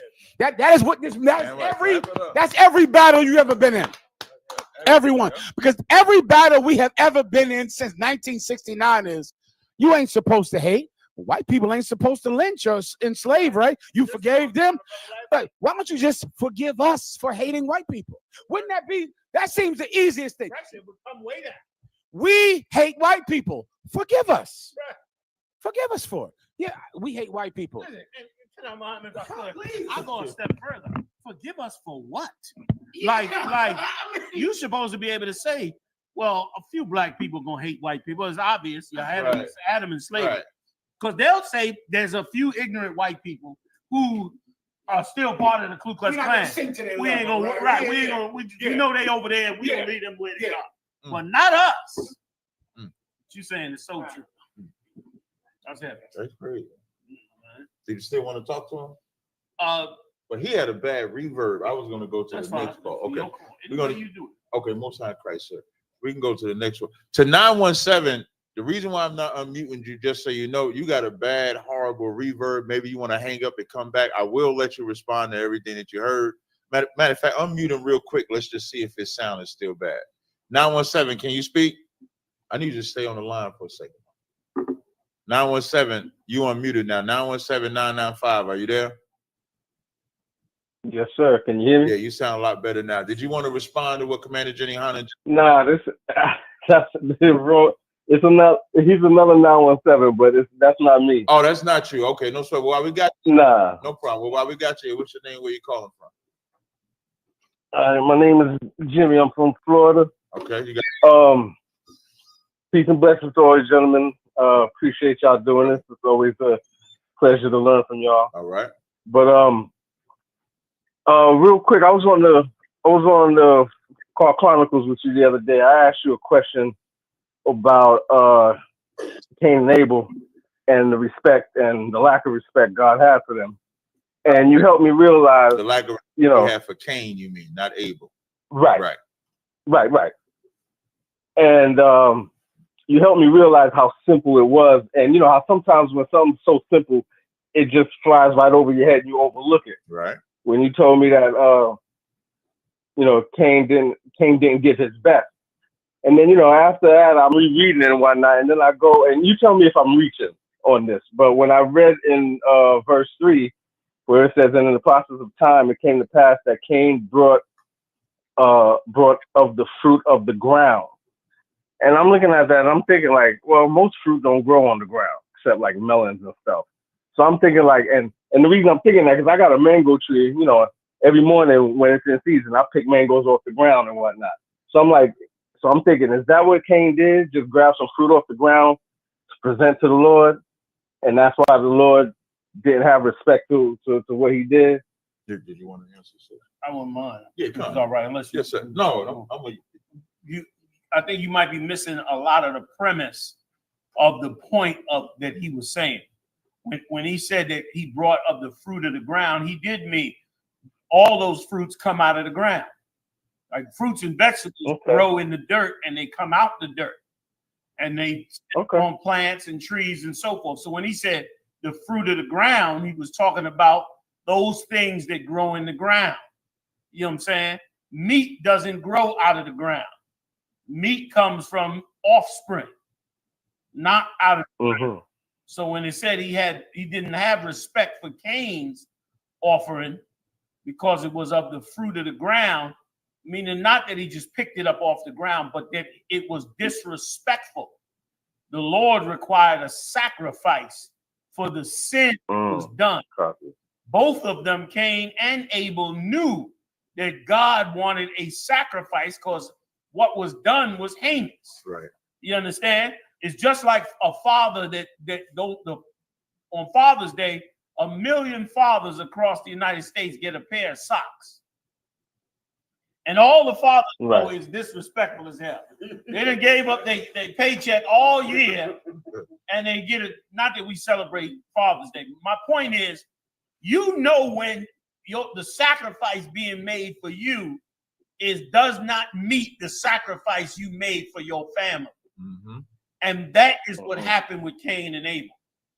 Abel knew that this evil that breached our brotherhood and breached the righteousness in the kingdom of heaven, he knew that it required blood. And he gave the Lord that blood. He honored the Lord with his sacrifice. But Cain did not. Cain didn't respect that. He didn't look at that as a big deal. Same thing he did when he came back as Esau. He didn't respect the Lord's birthright and authority, which is why he sold it for that raw meat. He believed that meat should go to him more than it go to the Lord. Right. So he didn't respect that offering. And that's what angered the Lord and made the Lord banish him, because he knew what it took to bring it back. The white man don't care if the empire is a filthy, disgusting, evil cesspool. Right. He turns every major city of his into a cesspool. He could care less about that. As long as he's eating, long as he's getting money, as long as he's getting every quarter from the subway machine, long as you're buying transit cards, as long as he's getting parking ticket money, as long as every shop that you shop in, he's getting some money. They said the United Fruit Company went burned down thousands of acres of the competitors, the actual local people's land. They burned their land up to take it over and put them out of business so that their business would be the only business taking fruit out of the country. That's all the white man cares about. When you see Donald Trump put a smile on his face about some business or some summit, you could tell Donald Trump where the money's at. All you got to do is look for him to smile. Mm-hmm. You know what I'm saying? When they presented that check, when they presented that jet over there in Qatar, brother, he liked to do the electric slide. Right. I thought he was going to fall right into the Jackson slide. He was coming down that thing. That money was there. That's how he thinks. And once again, the Lord is way wiser than money. Money is a defense, but money will never save you. That's right. Money will never deliver you. And the problem with the white man is he's a greedy bastard, and all he care about is that money. So that sacrifice, he didn't want to give that good meat sacrifice to the Lord. He wanted to give him things that grew out of the ground. When that's right. You don't come bring fruits and vegetables to go on the altar of the Lord when something's been done so heinous that is nigh unto death. Breaking of them laws, statutes, and commandments by Adam and Eve opened up sin to come into the world. This low life just wanted to give the Lord some fruits and vegetables and tell the Lord to be quiet. Mm-hmm. The Lord was angry with him and cursed him for it. And then he turned around and killed his brother on top of it, once again trying every way he can to cover that sin. So I hope that answers your question out. That the Lord requires. Oh, for sure. And let me tell you something else if I can add this. This is more for the caller before you. That's what we better learn about the Lord. That's right. The Lord is a man of war. The Most High is not the God you've been taught in church, in school, and all that. He is a man that he eats, sleeps, and drinks war. He thinks about war. He trains you in war.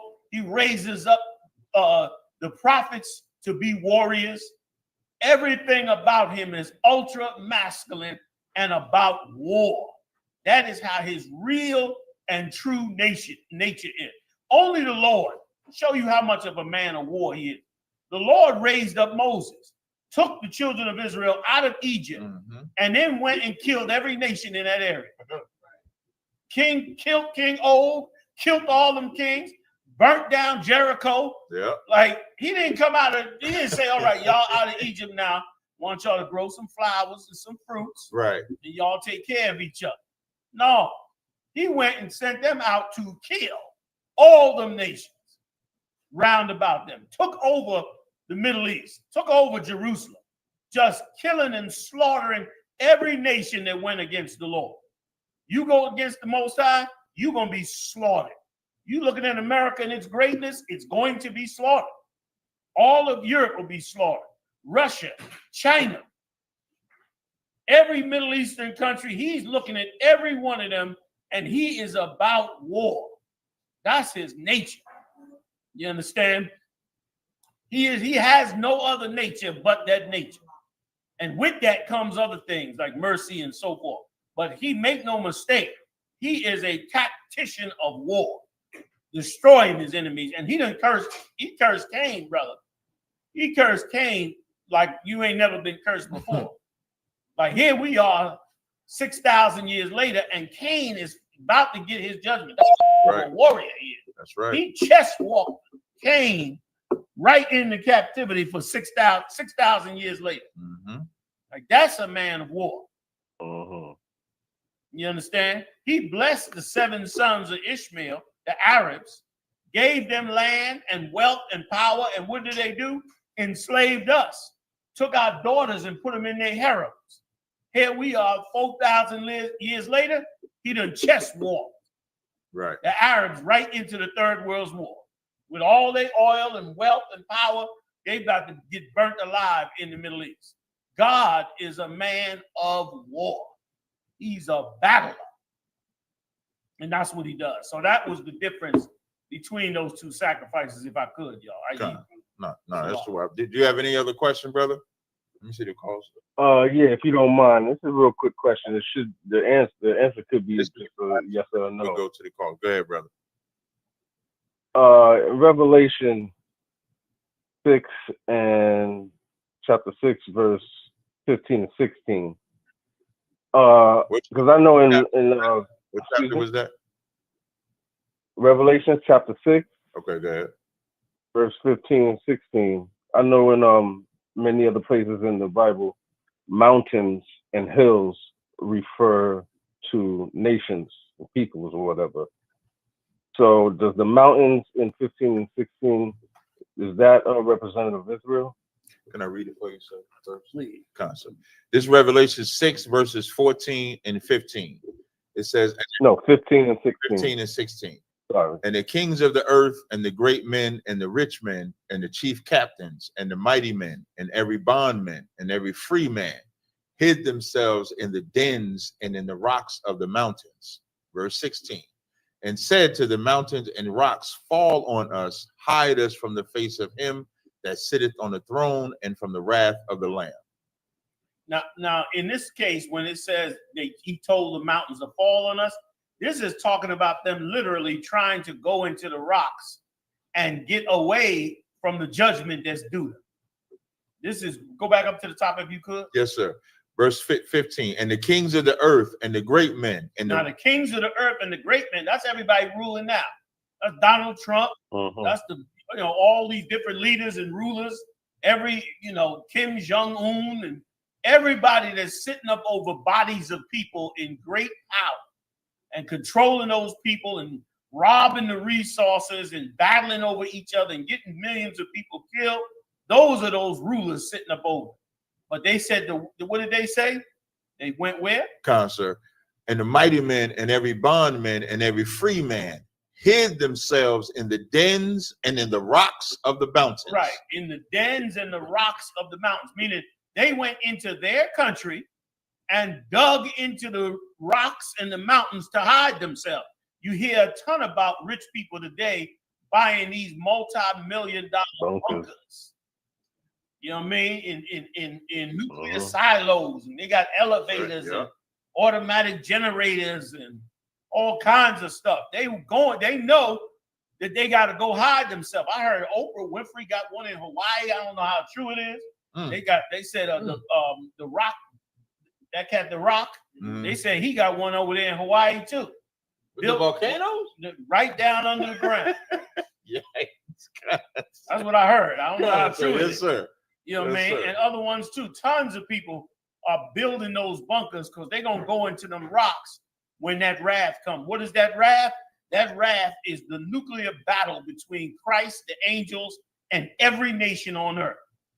They in power now. They shooting and killing and destroying and wiping out parts of the earth. But in that day, the rockets will be shot at them. The missiles will be shot at them. And they will run and hide and forget all the poor people on the earth. That's why the Lord said the kings of the earth and the rulers, because they got the wealth to do it. And they're going to run down in it. They have a mountain. I'm sure you know about this mountain. They got a mountain the military has called Cheyenne Mountain, right? And Mount Weather. They got several of them. These are huge mountains that they cut the mountain open, put a giant blast on. And, can open that door, fill it up with people and equipment, and then shut that door back in an attempt at hiding themselves from the nuclear bombs. So that means they're going to literally go into their countries and then go dig into the earth and try to set themselves up. They ain't going to go to another country. They're going to do it in their own country. Right. So I hope that answers. Sure does. All right, brother. We appreciate the call, all right? Not a problem. Right. Appreciate it. Catch you on the call chronicles. Hey, no sweat. All right. You good to go, sir? I'm good to go. Yes, sir. 646-232. What's your name? Where you calling from? Nicholas. Shalom. My name is Nicholas. I'm calling from the city, New York. Hey, what's going on, brother? Right. You got a question or comment? I need edification, man. Okay. Yes, sir. Edification. All right. Daniel's 12:4. It's it's an honor to be in you guys' presence, especially the general. It's an honor. All right. So Daniel 12:4, it says, men shall run to and fro, and knowledge shall increase. All right. in 1 Peter 4:11, I believe it says, if any man speak, let him speak as if he's the oracle of the Most High. All right. So doing and I teach my children and my nieces and my nephews. So I want to teach them the right thing. I don't want them to seem like bigots, right? So doing my intense research, I found out most slave masters in the epoch of the colonial Americas in the West Indies were black and wax pale, mixing with white English. You found out most of the what? White English. I found out most of the slave masters in the British America and in the West Indies and colonial America were black and wax pale. I heard they were black. I read that they were black. I'm looking at it and they black men. These are black men, and I'm seeing that they wax pale, mixing with white English women and Polish women. I'm learning these so-called white slave masters are Moors from Europe who wax pale. So this doctrine of calling all white people in America Esau, is it outdated without doing research of their genealogy, thorough research of their genealogy? Do you believe before we be on the highways and hedges calling these people Esau, we have to do genealogy? And this because we have to be of the oracles of the Most High when we speak. Yeah. If I could, you need a little bit more research, brother. You're trying to get there, and I understand, but you do need a lot more research because you're missing quite a few things. First of all, you can call every white man the devil that the Bible speaks of. That's right. You understand? Clap that. For so many reasons, because his bloodline, no matter what country he's in, if he is of the bloodline of Esau, the Edomites, from any nation of the Edomites, from any of the families that came out of the caves and set them up throughout Russia and throughout Europe, then they're an Edomite. And you can call people for what they are based on their family lineage. Now, here's where you have a misconception at, all right? Let me explain something to you about during the time of slavery. What happened is this. The United States was getting away from slavery long before the British Empire was getting away from slavery. And what happened is the British Empire was now telling the United States, we want our slaves back, because they were fighting, they fought a civil war, and these slaves were living free while they were still. Can you hear me, brother? Let me take these headphones. No. Okay. Yeah, but he can hear you though. Okay. These slaves were being free. So now when Britain said, wait a minute now, y'all might have let slaves free, but we're not letting them slaves free. What the Americans did was take a bunch of slaves that were freed, that fought in the Civil War, and they set them up. A lot of times you hear black people talk about there was black presidents before the white presidents, or you hear them talk about there was 13 presidents before George Washington. What the misconception is, these were black ex-slaves that they set up in colonies. And those colonies were black people. They was not presidents. They was not slave masters. They were just colonies that they set up in the Americas in an attempt to not send the slaves back to Europe. A great part of them was King James' family, the Stuart family. The Stuart family came on this side of the United States, running from the European leaders, James and all of them, not James, but the ones that hated James, the Catholic Church and so forth. They got set up in power over here in the United States. And as they got set up in power and went to war with Europe, they turned around and took these brothers and sisters and set them up in colonies. When they couldn't contain them, they moved them into the Caribbean. If you go check the history of Turks and Caicos, and some of the Virgin Islands, you're going to find out that a lot of those are families that came from the European Stuart families. Those families were black, but they were not the slave owners. Those families was running from those that was ruling in Europe. So there's no misconception. Those brothers were not slave owners in the majority that they were talking about that were black. They weren't slave owners, but they were rulers trying to gain power so that they wouldn't be put back into slavery. So check your history out and find out that it was not black people that were sitting up in there enslaving these groups. It was black people sitting up there trying to free them and empower them from that captivity. Goes both So ways. you got to check that history. So that was Goes both ways. Yeah, that's what I'm and saying. if I could, and you made a statement in the very beginning. You said that you just want clarification because you don't want your children to be bigots. Because you wanted to be clear on what it is that the history is. Your children should be bigots regardless of who was ruling in slavery. It wasn't black people. But even if it was black people, your children should be bigots. Why? Because your children I don't want them to be colorblind. You don't know what I was talking about? He said he don't want them to be colorblind. No, I don't want them to be colorblind. I don't want they them need to be colorblind. Black people in America need to be colorblind real bad. Latinos in America need to be colorblind real bad. I want them to check it. Hey, yeah, be quiet for a second. Hang on a second. Let me forgive me. Listening is an art, and there's a time. Hebrews 5:12 said, "For the time you ought to be a teacher, you must first be taught." Commander Johnny Yahanna is trying to teach you, brother. Just sit back and listen. Let me tell you something, Mom. Here's why every child should be a bigot. Because white people are bigots against you. That's how they rule over you and control you. Mm-hmm. White people do that. If a white child goes to an elementary school with all black students, those black students will come together, will love and protect that white child and That's brush right. her hair.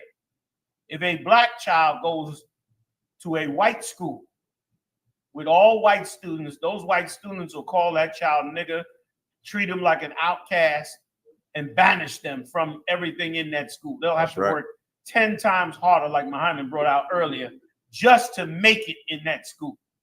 That's the difference. And that's why your children should be bigots. Your children should prefer their own. The scripture said, give me this scripture real quick where the Lord said, every animal liketh its kind. Like it's dumb to not like and prefer your own kind. That is right or wrong. That is the dumbest thing in the world. I'm not knocking you, brother, but trying to shield your kids from looking at white people funny is ridiculous because for hundreds of years, they've been teaching their kids not to like yours. Donald Trump, half the country voted for Donald Trump. Donald Trump ran on hating Latinos. And he didn't go and do no research on the history of Latinos to see if they were slave masters. He just got up and said they was rapists and selling drugs. That's all he did. He didn't go, I checked into the Caribbean history of the Caribbean islands, and we found out that they were actually Latino slave owners. So let's now kick them out the country. He didn't do that. You know why? Because Donald Trump is a bigot. Donald Trump rules with bigotry. I'm gonna hit you with something else. You're gonna bring that scripture first, all right? Oh, you pulling the scripture, right? I'm looking. Yeah, oh, okay. We're gonna get that scripture, and then we need to pull that scripture where the Lord said, when he sets us among the other nations, 7 nations more powerful than us, not to marry. God specifically told us to be bigots. I know you're probably not ready for this. Your church certainly is not. Most of you out there are not ready for this scripture I'm about to read. You know what I mean? Those of us that have been around the truth for years, we know about these scriptures. They don't even faze us. But many of you your brain can't comprehend that God told you to be a bigot for self-survival. God told you to be a racist for self-survival. I'm about to read them to you right now. You got the first one? The one you went after when you made every animal after his own kind? Yes. This is Genesis 1. It's like Genesis 1 and 24. No, the one where he said he loveth his kind. You know that one I'm talking about? I thought you were kind, Salah. Let's get that one where he said everyone loveth his kind. Kind of what kind of say? Kind, the water. And it's ridiculous to act. Even in the animal kingdom, every animal loves its kind. Animals don't hang out and mix with other animals. That's why white people always coming on YouTube trying to show you a bird, a duck, and a cat all living together. Right. They all sleeping on each other, living. They living together because they oppressed like you Negroes are. That cat, you see that cat laying down and he ain't eating the bird, and the bird sitting up there with another animal. They oppressed. Their whole spirit is oppressed, which is why they working together.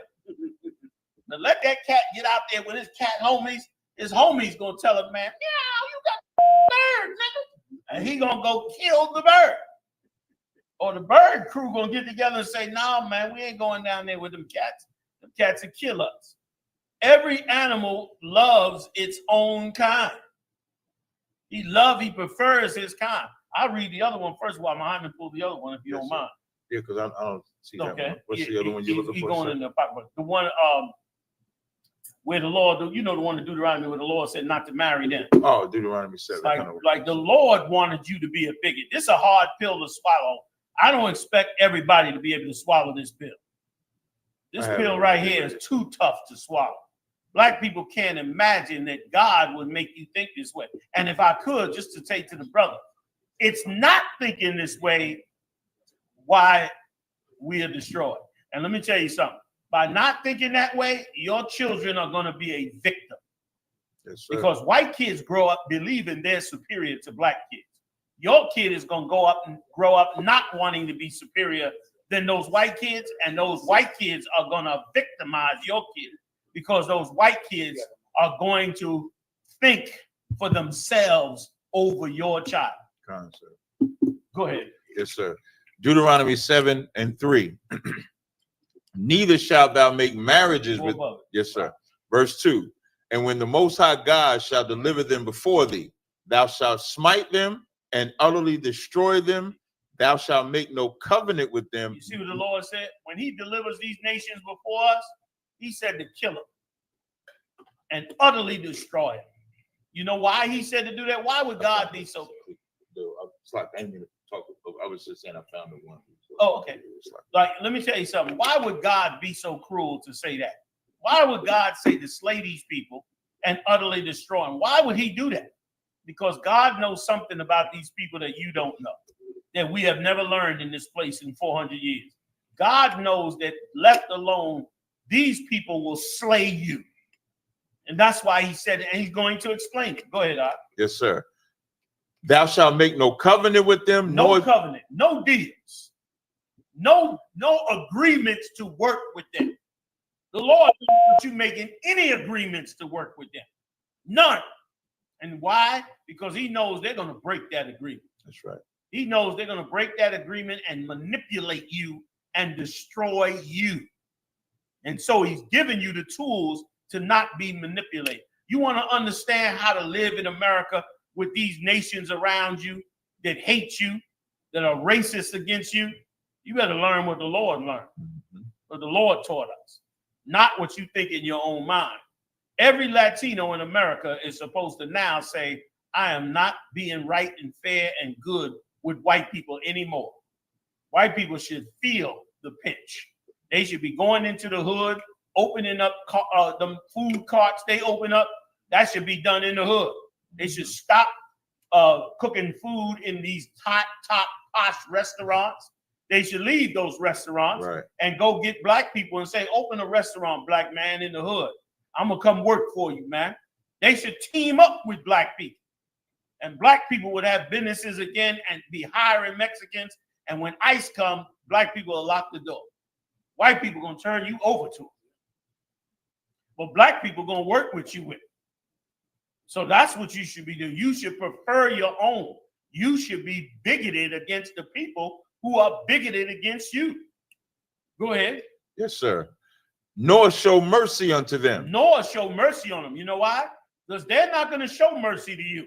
And the Lord knows it. So he's telling you don't have mercy on them.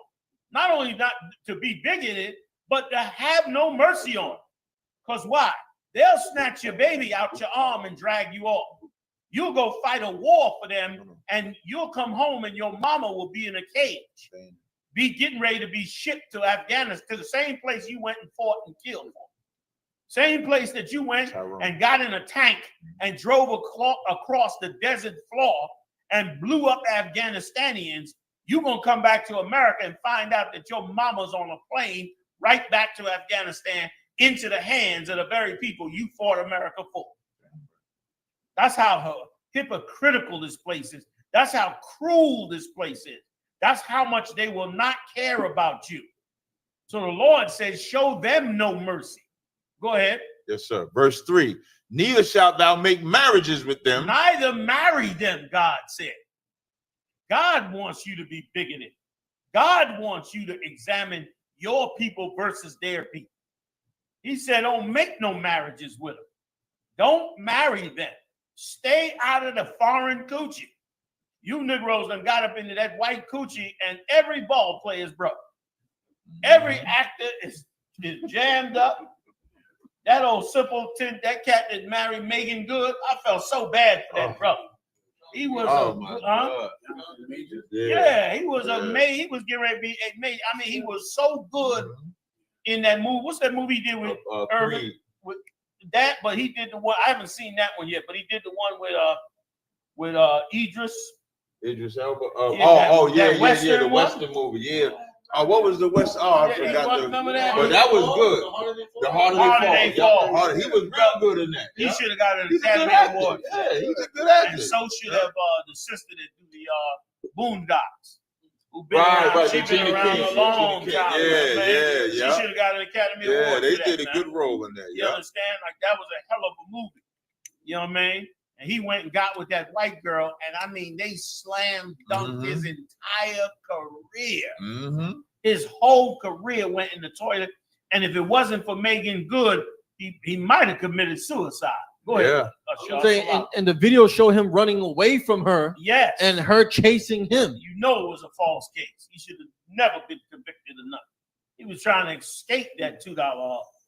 You know what I mean? And that's why you, again, following the Lord's law, you shouldn't hide from the fact that you're going to have more than one woman. Right. I don't even understand that. If I got, what's his name? Jonathan Majors. If I'm Jonathan Majors, brother, and a broad says she want to come and get with me, I'm going to be clear as crystal. You know I'm Jonathan Majors. Right? You know I got about 12 inches of pipe waiting on whoever comes gets there. Now, it's insane for you to believe that it's going to be you and me, you know, like the Brady Bunch. You dumb and simple as you could be. I'm Jonathan Majors. I'm worth X amount of millions of dollars. Right. I'm tearing up all the meat that I desire at my young age because God said I can. And he should have never been in that kind of position. Right. He should and lost his whole career once again trying not to be a bigot, trying to get with a white girl. Same with the tennis star. What's his name? Tiger Woods. Yeah. The golf. Yep. Same thing. Sports figures, actors. Yeah. Tiger Woods. I mean, amazing career. Father taught him everything he knew. Denied his blackness. He ain't black. Said he wasn't black. He was Malaysian. He was Malaysian. Whatever the fuck that is. said he was Malaysian. He was blazing. Yeah. You know what I mean? Well, she Malaysian that ass when she went for that money. Yeah. Took all that money, crashed up the car, psychologically messed him up. Ain't played golf right since. He ain't played right since. She beat him with a golf club. Beat him like a nigga in the night. She was the maid or something like that. Yes, and you're right. She was the maid. Go back to Jemima's point. She's a regular white girl.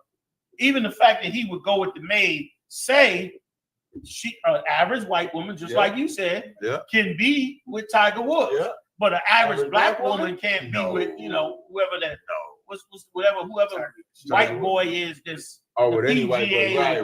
Right. You know, like you don't never see an average black woman with, except for that Robert De Niro. He loves a black woman. He loves a black woman. So he done had average black woman. My point is this. That's how you fight racism. We've been trying to fight racism by trying to include ourselves with these people. That's right. When you got to not include, you got to empower your own. Like I mentioned earlier, it's 75 million blacks and Latinos in this country. If all we did was empower ourselves as opposed to them, you would see a sea change in the world we live in. That's right. Our lives will change overnight.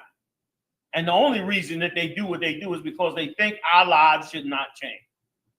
What you holding up? I just want to read this. The end of right Deuteronomy 7:3, Please. and then Ecclesiastes. It says, "Neither shalt thou make marriages with them. Thy daughter thou shalt not give unto thy son." Don't give your daughter to these other people, man. Why would you give that royal bloodline of your daughter to one of these other nations, man? You know what I mean? There was a time when a black woman could not bring a white boy home to her father's house. Her father would throw her and the white boy out. It has always been a time when a white boy couldn't bring a black woman home. That's right. That was normal. It was every day, normal, every week, all the time.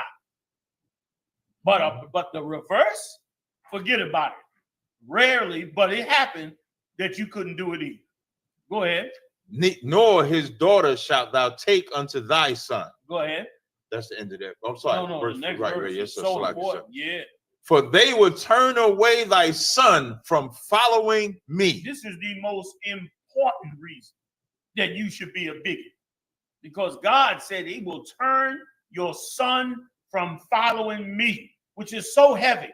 God is saying, if you allow your son to not be a bigot and love every nation equally, your son will stop serving me. That's what God said. He's smarter than man. He knows your son gonna become a Buddhist. Your son gonna become a Muslim. Your son gonna become a Christian loving the white Jesus. Your son is gonna love every God, religion, custom, way of life, and clothing of some other nation instead of him. So he said, how do you combat it? How do you fight this? By being a bigot. By being a bigot against those nations, man. And guess what? That's how they have fought you. They fought you by making sure their wealthy white people don't ever join you. Don't ever become a part of you. Once a white girl gets her millions and divorces her white husband or whatever husband she got, she don't go get another black man. Please. But, you know, you Kanye West, worth $1 billion, and you out trying to spin the block on repeat on them white girls. You on repeat trying to get a white girl because you think like a slave. You won't be bigoted. You think like a slave, and that's not the way we're supposed to be. I hope that answers. You got one more real quick? Got one more. I know I'm running on. Y'all stop me anytime you get ready. Now, we usually end at midnight. But if you want whatever you decide, I'm glad to be here. Just running it down. You know, man. You know, you should know me by now. You know what I'm saying? God, sir. I'm gonna go till it's done. You got this guy. Oh, we shut down. God, sir. The scripture you was looking for, the other one was Ecclesiastes 13:15. Let's hit that. It says, "Every beast loveth his like." Every beast loveth his like. Whether you know it or not, man is a beast. And he loveth his like. If you ain't loving your like, something is wrong with you. If you black and don't like a pretty chocolate brown or pretty light-skinned brown Latino, if you are black or Latino and you somehow say, well, I don't want that black woman with that big butt. I want a white girl with a flat butt. And that old pointy nose. You have a mental illness. Something happened to you. You done decided to not like your kind when God said he made you that way. That's right. He made you to like your kind. You not liking your kind, something is wrong. Go ahead, And every man loveth his neighbor. And every man loveth his neighbor. His neighbor ain't talking about any old human next to him. It's talking about his people. That it is his neighbors, the ones in his world, in his community. They do it today, every day to black people. There's certain neighborhoods you can't even hardly go in. I was just in upstate New York, and we rode through an area in upstate New York called Pella. We left Mount Vernon, and we went into an area named Pella, where these rich white houses are. Right. Brother, they had cops at every entrance and exit of this neighborhood. And I was not surprised. I said, the brothers were saying, yeah, man, we got to be cool riding through here because they got the cops all out here. They make sure the cops is here because this area is called Pelham. And this is an area where wealthy people live. Not Pelham Parkway, but Pelham, New York. Right. And I said, I'm not surprised because they love their kind. And they want their kind separate from the rest of the kind. So they make sure they have extra policing in that area. So every beast loveth his kind. That was it on that scripture, yes, sir. right? So we got the wrong mentality when it comes to that. So, brother, you should want your kids to grow up to be a bigot. I know that's a hard pill to swallow. People don't want to hear that. They think it's wrong. They think it's all this. And let me tell you something. White people don't get worse until you do realize. White people are going to force you, and so are the other nations. They're going to force you to take care of yourself. Because if you don't take care of yourselves, guess what? You'll give all your money to the chicken joint. You'll give all your money to the Chinese man. They will suck you dry till there's nothing left of the Black and Latino community until you realize we got nothing and they have everything. Let's help ourselves get something. Then you'll be a bigot like them. You'll start preferring yours over them because you'll get tired of being robbed to the drain down to the bone like a dead man. You'll be tired of that. And then you'll want to help your own so that your own can come up. That's right. It's unintentional for your own kind. So we have to all right. Water for having me. Hey, no sweat. I appreciate it. Big up to Commander Johnny Hahn, dropping down all that wisdom. Big up to General Hyman standing across the line radio. We appreciate y'all rocking with us. Always tune in every Thursday. Make sure y'all tune in to Black Watch Mondays, Wednesdays, and Saturdays. And you never know when there's a pop event. Tomorrow on Roundtable of Truth, big up to Captain Mao Quad and the whole Chicago crew. Captain Katazai is going to be the guest on there doing a breakdown on the history of why you should love the Mexicans, and they're your brother. I've been talking about Mexicans all week. I had a black woman call the show and told me I was showing too much favoritism to the Latinos and the Mexicans, and that's insane. And to a point, when I bring up the history of the Mexicans fighting for blacks to be free from slavery before whites ever thought about freeing them, they still try to find and wiggle away and say, well, you know, out here in California, the Mexicans is unaliving Mexicans. And I say to myself, ain't the Bloods unaliving the Crips? Like, what is amazing? Okay, our people killing our people is not nothing new.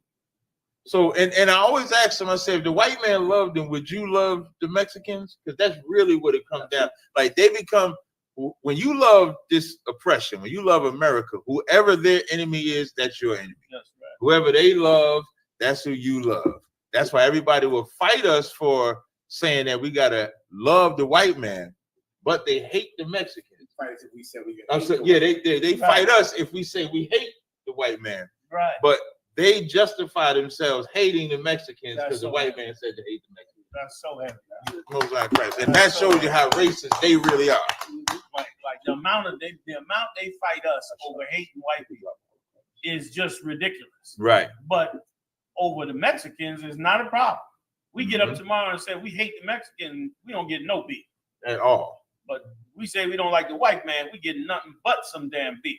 And again, the Most High is a man of war. A real man of war would understand the opportunity that's presented before him.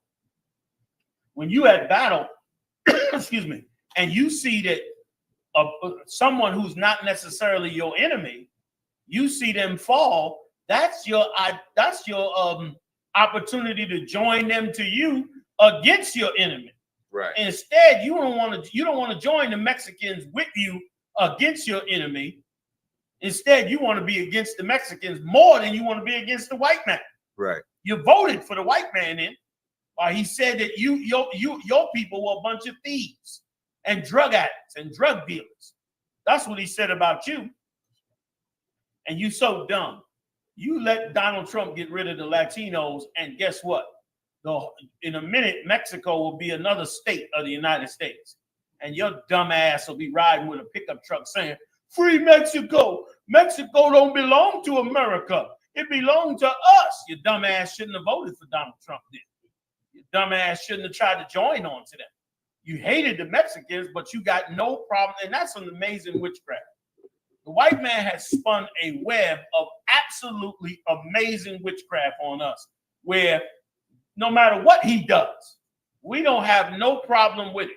He tell you to your face, you Mexicans are bringing drugs, you doing this, and you just join it.